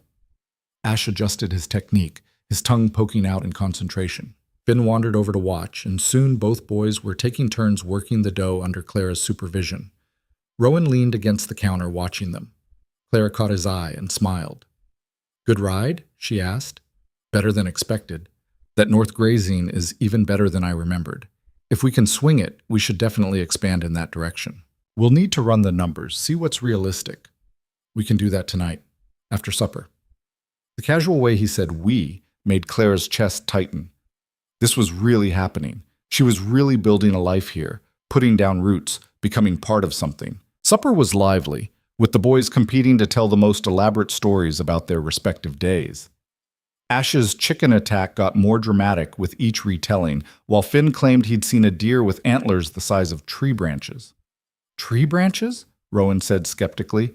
Big tree branches. Uh-huh. I did. Clara, tell him I don't lie. Clara held up her hands. I wasn't there. Can't testify to the size of any antlers. You're supposed to be on my side. I'm on the side of truth. The boys both groaned, but they were smiling. Even Rowan looked lighter than he had in days, the tension from the town meeting finally easing out of his shoulders. After supper, they cleared the table and Rowan brought out his sketches and notes. Clara fetched paper and a pencil, and they started working through the numbers. If we bought 20 more head, Rowan said, we'd need to account for feed, water, additional fencing, and veterinary care, Clara added, writing it down, plus the cost of the land itself if you're buying, or lease fees if you're renting. Right. So if we figure... He did some quick math in his head. We'd need at least $300 to start, maybe $400 to do it right. Clara looked at the number she'd written. It might as well have been $3,000 for all the chance they had of raising it. We have $47 saved, Rowan said quietly. Took me 2 years to save that much. So we save more. Cut costs where we can, set aside every extra penny. At this rate, it'll take years. Then it takes years. Rome wasn't built in a day. Rowan looked at her. You really think we can do this? I think we can try. That's all anyone can do, right? Try and see what happens. And if it doesn't work, then we try something else. Clara tapped the paper with her pencil. But first we need a real budget. Account for everything we spend, find places to trim. I can handle that if you want. You want to manage the household accounts? Someone should. And I'm good with numbers, unless you'd rather... No, you do it. That'd be helpful, actually. They kept working, Clara making lists and calculations while Rowan provided information about costs and income. It wasn't glamorous work, but it felt important, like they were building a foundation for something real. The boys had disappeared upstairs, and the house was quiet except for the scratch of Clara's pencil and the occasional comment from Rowan. At some point, he'd moved his chair closer so he could see what she was writing, and now they were sitting side by side, their shoulders almost touching. Clara was acutely aware of his presence, the warmth of him, the smell of soap and horses and leather. She kept her focus on the numbers, trying not to think about how easy it would be to lean into him, to close that small gap between them. We should also think about repairs, she said, her voice slightly unsteady. The barn roof needs work before winter, and the fence along the east pasture is about to fall down. Add it to the list. She wrote it down, and their hands brushed as Rowan reached for a different paper. They both froze for a heartbeat, then pulled back like they'd been burned. Sorry, Rowan muttered. It's fine. But the air between them felt charged now, heavy with things neither of them was ready to name. Clara cleared her throat and focused on the numbers with renewed intensity. They worked for another hour, building a budget that was realistic, if not exactly optimistic. By the time they finished, Clara's hand was cramped from writing and her eyes were tired from the dim lamplight. This is good, Rowan said, reviewing her final calculations. Really good. If we stick to this, we might actually pull it off. If we're careful and nothing unexpected happens. When does life ever work that way? Fair point. Rowan gathered up the papers and put them in a safe spot. Thank you for this, for taking it seriously. Why wouldn't I take it seriously? This is my future too. The words hung between them, carrying more weight than Clara had intended. Rowan looked at her for a long moment. Yeah, he said quietly. It is. Clara stood up, suddenly needing distance before she said or did something she couldn't take back. I should get to bed. It's late. Clara. She stopped at the doorway to her room. What happened tonight? At the meeting? Tom Morrison standing up like that? The others speaking for you? That doesn't happen for just anyone. People saw something in you worth defending, worth fighting for. Clara's throat felt tight. I think they saw a man willing to fight for what he believed in. They respected that. Maybe. But the point stands. You've made a place for yourself here that no one can take away now. Not Mrs. Brennan, not the council, not anyone. I hope you're right. I am. And tomorrow we're going to prove it by getting back to work and building something better. Clara smiled despite her exhaustion. Tomorrow, then. She retreated to her small room and closed the door, leaning against it in the darkness. Her heart was racing, her mind spinning with everything that had happened. The town meeting, Rowan's defense of her, their planning for the future. Those moments when they'd sat too close and the air had felt electric. This was dangerous territory, getting attached to this place, these people, letting herself hope for something more than just survival. But it was too late to protect herself now. She'd already fallen. The question was what she was going to do about it. The answer to what Clara was going to do about her feelings came gradually, in the smallest of moments scattered across the weeks that followed. It came when Rowan started teaching her how to read the land, standing beside her in the north pasture and pointing out which grasses were good for cattle and which weren't worth the space they took up. He'd stand close enough that she could feel the heat coming off him in the cool morning air, his voice low and patient as he explained things he'd learned over decades. See that bluegrass there? That's what you want. Nutritious, hardy, comes back year after year. But that stuff over there, the tall fescue, it's practically worthless, fills their bellies but doesn't put weight on them. Clara listened and learned and tried not to think about how natural it felt to stand beside him like this, looking at the future they were building together. It came when she found him in the barn one evening, teaching Finn how to properly saddle a horse. The patience he showed his son, the way he corrected without criticizing, demonstrated without belittling, made her chest ache. This was a good man, a man who'd been dealt hard losses and kept going anyway, kept trying to do right by his boys even when he wasn't sure how. It came in the way Ash started seeking her out, when something bothered him, the way Finn would show her things he found interesting, the way both boys had stopped treating her like a temporary fixture and started treating her like she belonged.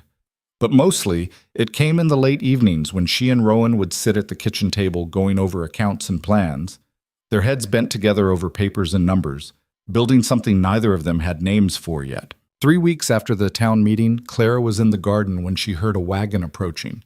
She looked up, shading her eyes against the afternoon sun, and saw an unfamiliar rig pulling into the yard. A woman climbed down, younger than Clara, maybe mid-30s, with dark hair pulled back in a practical braid. She had the look of someone who worked outdoors, with sun-weathered skin and capable hands. "Help you?" Clara called out, wiping dirt from her hands. "You Clara Vale?" "I am." The woman walked over, her stride confident. "I'm Rachel Morrison. Tom's my husband." Clara recognized the name immediately, the man who'd stood up for Rowan at the town meeting. "Nice to meet you. Tom told me what happened at that meeting, told me what those women tried to do to you." Rachel's expression was somewhere between sympathetic and angry. "I wanted to come by and say I'm sorry you had to go through that, and that if you ever need anything, someone to talk to, help with canning, whatever, you just come by our place." Clara felt her throat tighten. "That's kind of you." "It's not kind. It's decent. There's a difference." Rachel glanced around at the garden, taking in the neat rows and healthy plants. "This looks good. You do all this yourself?" "With some help from the boys. Tom said you fixed up the whole place, said it was falling apart before you got here." "It needed work. Still does." Rachel smiled. "I like you. You don't brag or make excuses. Tom said you were the straightforward type." She reached into her wagon and pulled out a basket covered with a cloth. "Brought you some preserves. Figured you might not have had time to put up much yet." Clara took the basket, overwhelmed. "I don't know what to say." "Don't say anything. Just know you've got friends out here if you need them. The town gossips don't speak for all of us." After Rachel left, Clara stood in the yard holding the basket and feeling something she hadn't felt in a long time. Not just gratitude, but connection. The knowledge that she wasn't alone in this fight, that there were people who saw her as more than a scandal or a threat. When Rowan came in that evening, she told him about the visit. Tom's wife came by, brought preserves and an offer of friendship. Rowan's expression softened. "That's good. Rachel's solid people. If she's on your side, others will follow." "I don't need others to follow. I just need to not be actively hated." "You were never hated. Feared, maybe, judged, but not hated." "What's the difference?" "Hate is personal. What those women did at the meeting, that wasn't personal. They didn't know you well enough to hate you. They just saw someone who didn't fit their idea of how things should be, and they tried to remove the inconvenience." Clara thought about that. "I'm not sure that's better." "It's not. But it means you didn't do anything wrong. You just existed in a way that made them uncomfortable. Story of my life. Rowan smiled, that rare, soft expression that transformed his whole face. Mine too. The weeks rolled into months. Fall arrived with cooler temperatures and changing leaves, and Clara threw herself into preparing for winter. She canned everything the garden produced, stored root vegetables in the cellar, made sure the boys had warm clothes that actually fit. The house had never been more ready for cold weather. The budget she'd created was working. They weren't getting rich, but they were stable, even managing to save a little. Rowan had stopped looking stressed every time a bill came due, and that alone felt like a victory. The boys were thriving. Finn had shot up 2 inches and needed new pants every other month. Ash had started reading books Clara borrowed from Rachel Morrison, losing himself in stories of adventure and distant places. Both of them had stopped having that pinched, anxious look they'd worn when Clara first arrived. And Rowan was changing too.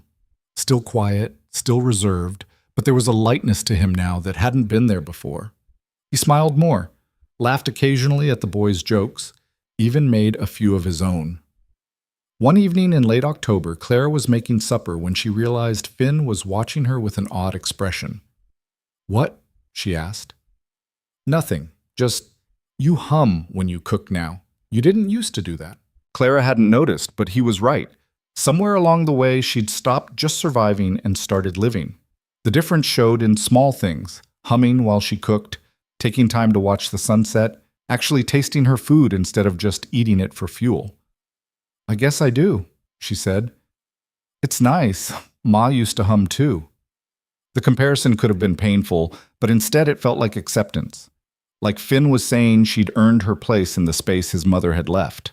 "Your mother had good taste in songs then," Clara said, lightly. Finn grinned and went back to setting the table. That night, after the boys had gone to bed, Rowan asked Clara to take a walk with him. They'd done this a few times now, walking the property line in the cool evening air, talking about plans and problems and nothing in particular. Tonight felt different, though. Rowan was quieter than usual, his hands shoved in his pockets, his gaze on the ground. "Something on your mind?" Clara asked when the silence stretched too long. "Always. Question is whether to say it out loud." "When has keeping quiet ever helped anything?" He huffed out a laugh. "Fair point." They walked a bit further before he spoke again. "The boys asked me something last week. Been chewing on it ever since." "What'd they ask?" "If you were going to stay forever." Clara's heart stuttered. "What did you tell them?" "That I didn't know. That it was up to you." He stopped walking and turned to face her. "But the thing is, I want to know too. What your plans are. If this is just temporary until something better comes along, or if you're thinking long-term." "I'm thinking long-term," Clara said quietly. "I thought I'd made that clear." "You've made it clear you're committed to the work. That's not the same thing as being committed to this, to us." The word hung between them. Us. Not the ranch, not the job, us. Clara's mouth was dry.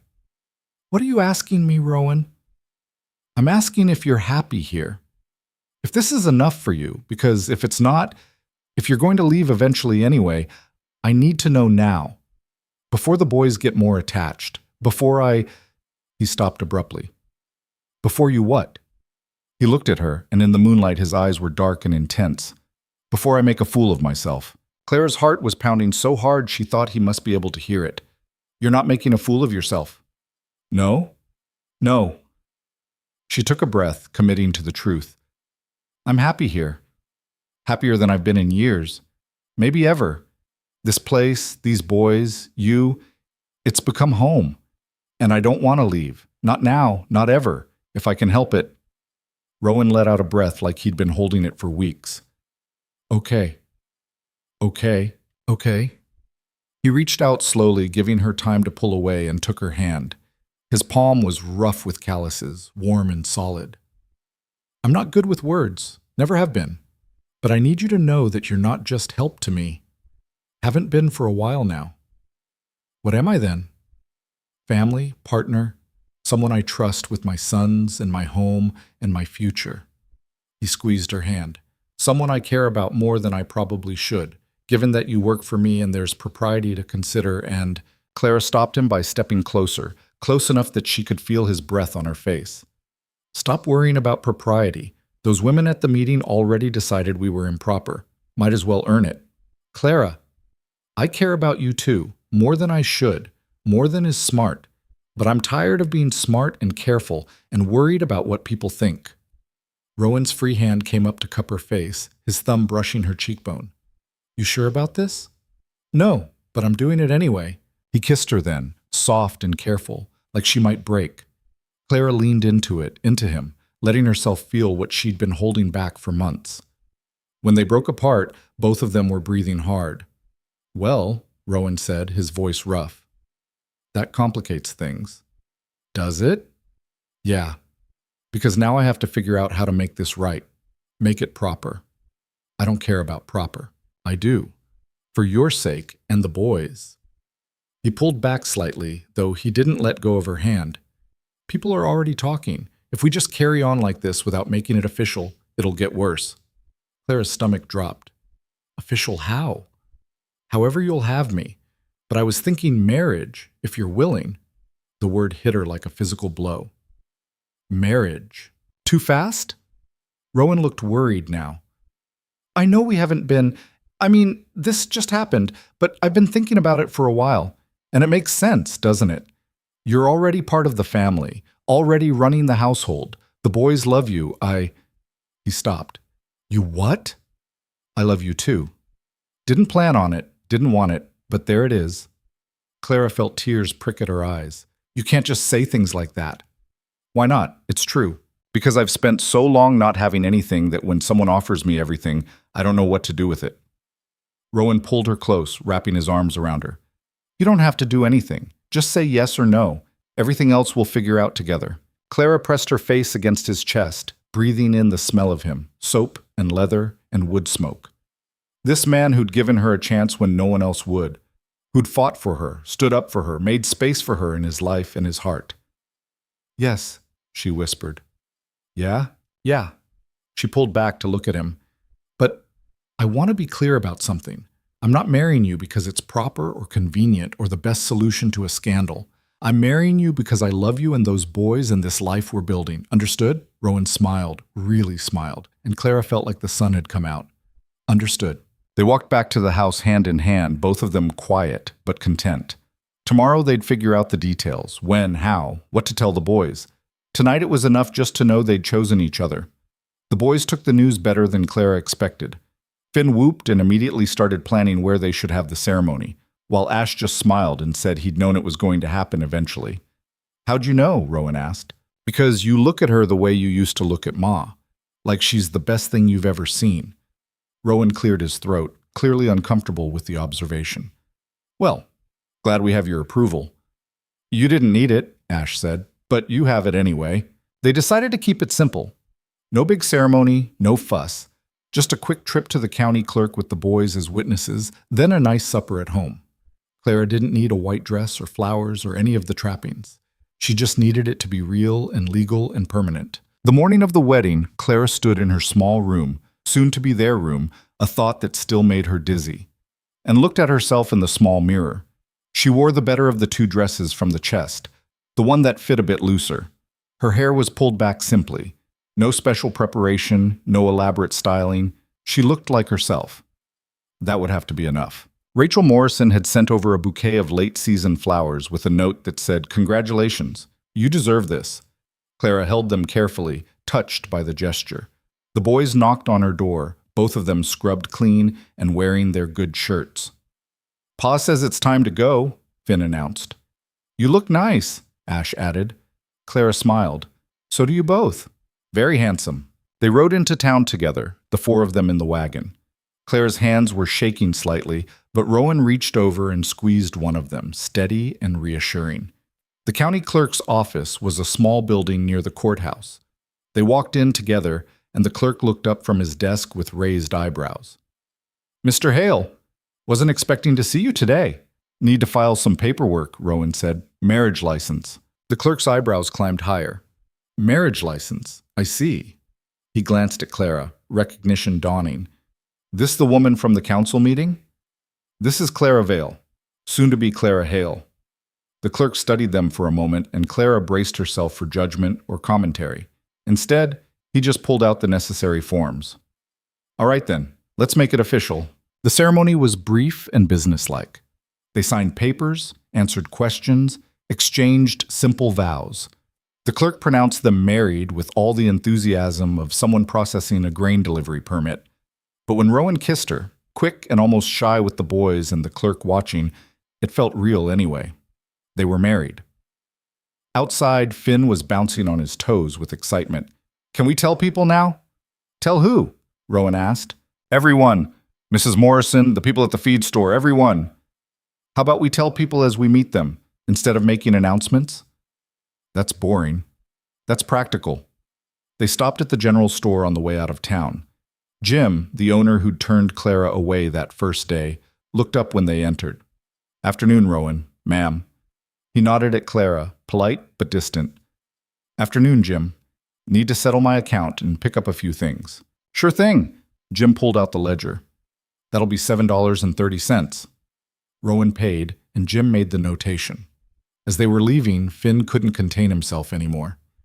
Mr. Jim, did you know Clara's our ma now? They got married this morning. Jim's hand froze mid-motion.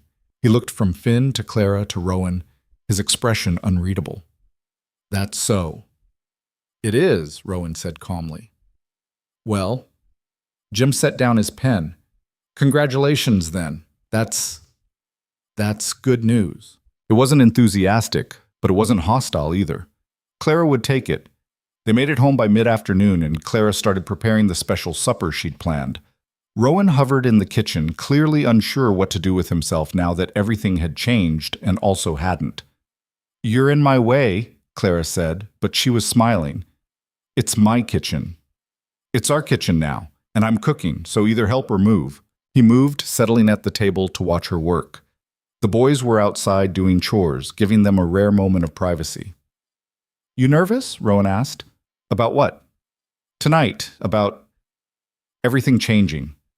Clara thought about it. No. Should I be? I don't know. Seems like a big change. Not really. I was already living here, already part of the family. Now it's just legal. She paused. Are you nervous? Terrified. The honesty of it made Clara turn to look at him. Why? Because my first marriage. I loved my wife, but we had years to build up to it. Courting, engagement, all that normal progression. This is different, faster, and I keep thinking I'm going to mess it up somehow. Clara wiped her hands and crossed to him, putting her hands on his shoulders. You're not going to mess it up. We're both going to make mistakes and have arguments and probably drive each other crazy sometimes. That's what people do. But we'll figure it out together. You sound very sure about that. I'm sure about you, about us. That's enough. Rowan pulled her down onto his lap, wrapping his arms around her waist. I don't deserve you. Good thing it's not about deserving then. It's about choosing. And I choose you. He kissed her properly then, without boys or clerks watching, and Clara felt something settle in her chest. This was right. All of it. The ranch, the boys, this man who'd taken a chance on her when she had nothing to offer but desperation and determination. The boys came back in eventually, and they all sat down to supper together. It was good food, nothing fancy, but it tasted better than anything Clara could remember eating. Maybe because she was eating it with her family. Her real, legal, permanent family. After the dishes were done and the boys had reluctantly gone to bed, Clara and Rowan sat on the porch in the cooling night air. Think the town will make trouble about this? Clara asked. Probably. Mrs. Brennan's not going to like that she didn't get her way. Let her dislike it.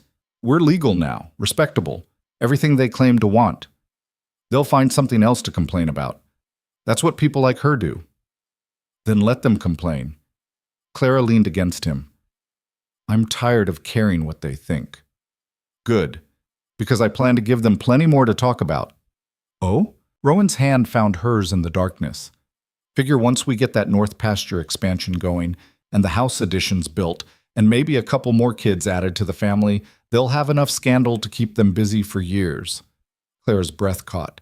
Kids? You want more kids? Wouldn't mind, if you're willing. No pressure, though. The boys are enough if that's all you want. Clara thought about it, about a baby of their own. about watching Rowan be a father to someone from the very beginning, about expanding this fragile, beautiful thing they'd built. It scared her, but the good kind of scared, the kind that came with possibility instead of dread. "I'm willing," she said quietly. "Yeah?" "Yeah."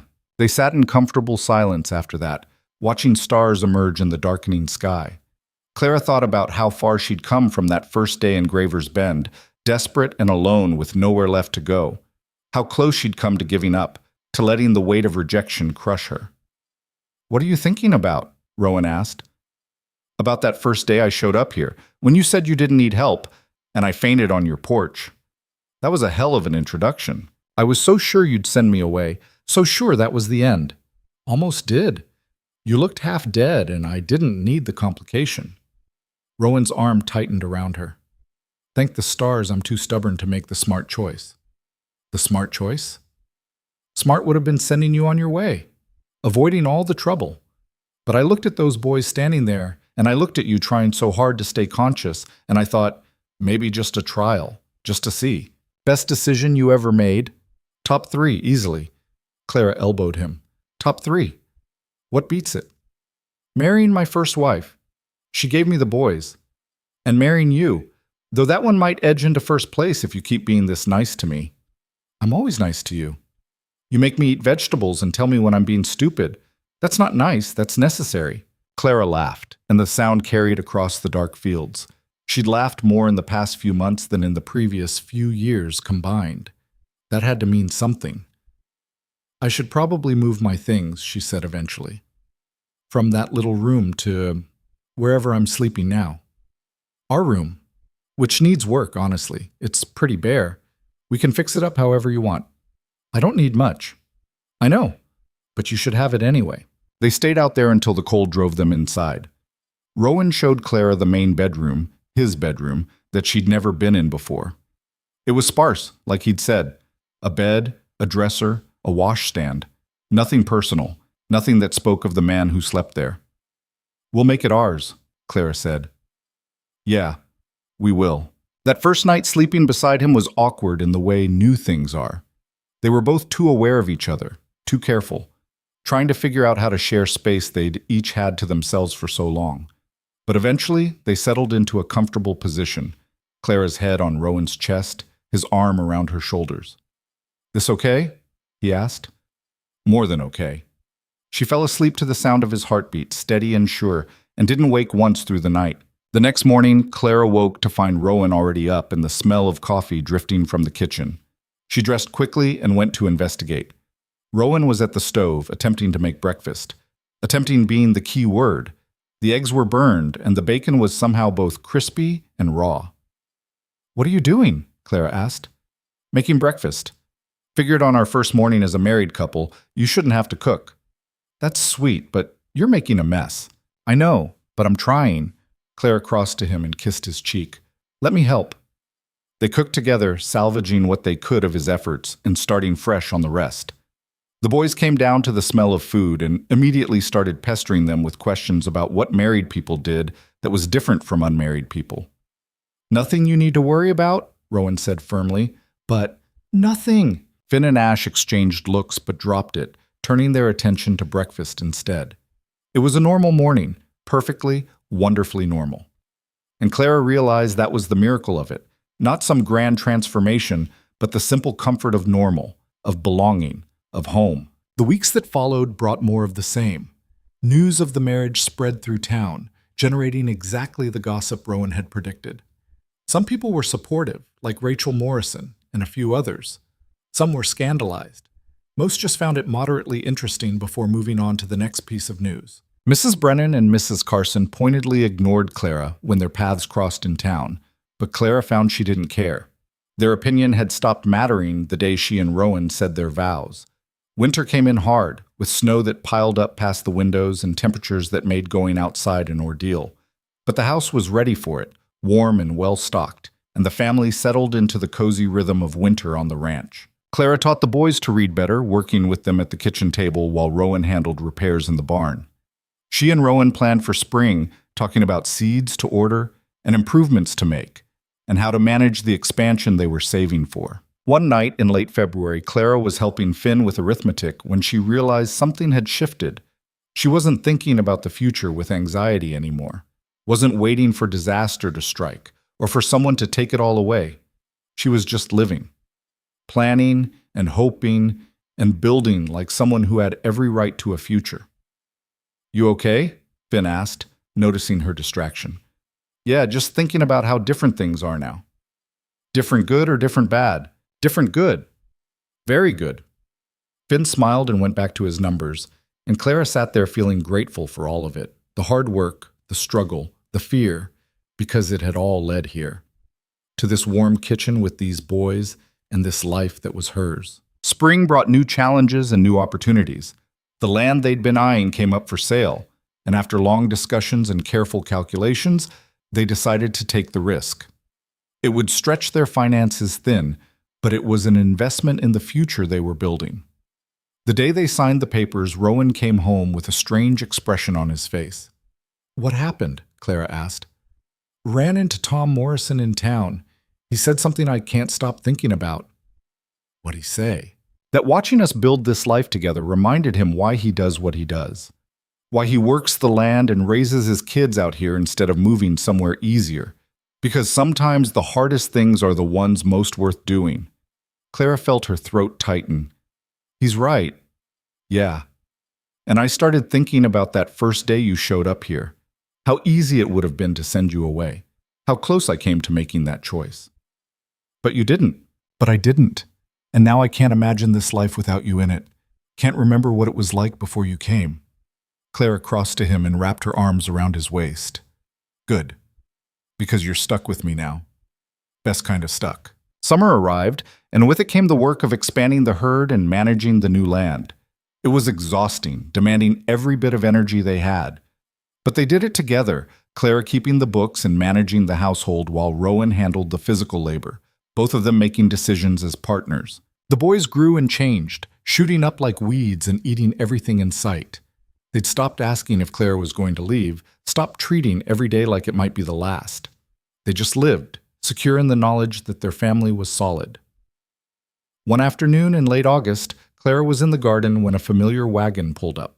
Rachel Morrison climbed down, her face serious. "Rachel, what's wrong?" "Nothing's wrong, but I thought you should know. Mrs. Brennan passed away last week. Heart gave out." Clara felt a complicated mix of emotions.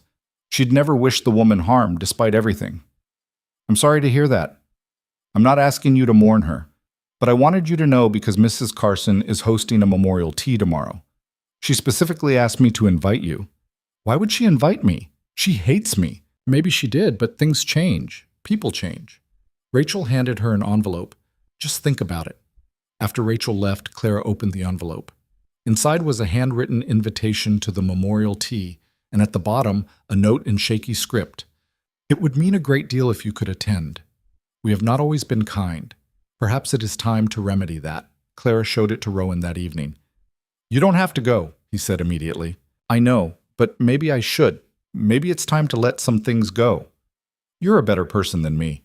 "No, just tired of carrying grudges. They're heavy." The next day, Clara put on her best dress and made the trip to town. The tea was held in Mrs. Carson's parlor, filled with the same women who'd tried to drive her away months ago. When Clara entered, the room went quiet. Mrs. Carson rose from her chair and crossed to greet her. "Mrs. Hale, thank you for coming."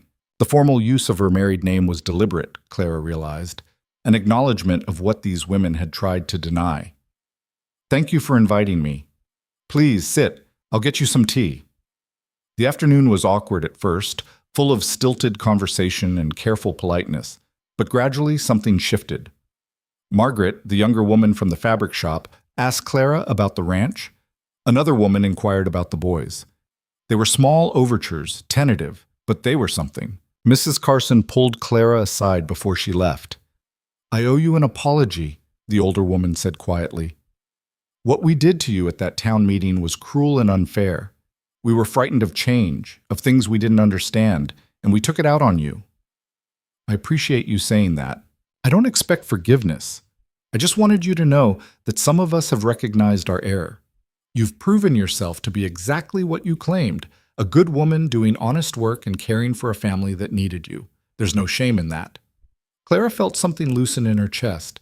Not forgiveness exactly, but a willingness to move forward. Thank you, Mrs. Carson. That means more than you know. Driving home, Clara thought about how much had changed, how she'd gone from being the woman no one wanted to someone who belonged. Not because she'd changed who she was, but because she'd refused to let their rejection define her. She'd built a life on her own terms, with people who chose her and whom she chose in return.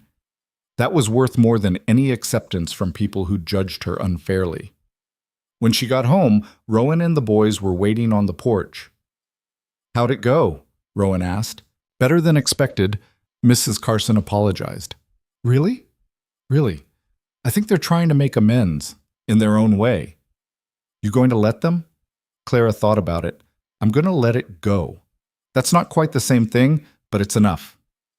That evening, sitting at the dinner table with her family around her, Clara felt something she'd been chasing her whole life without knowing it. Not happiness, exactly, though she was happy. Not contentment, though she was content. Peace. The deep, settled peace of someone who'd found where they belonged. "What's that smile for?" Ash asked. "Just thinking about how lucky I am." "We're the lucky ones," Finn said. "You could have gone anywhere. Could have found some rich family in a big city, but you stayed here with us." Clara looked at each of them, Finn with his earnest face, Ash with his two old eyes, Rowan with his quiet strength. Her family.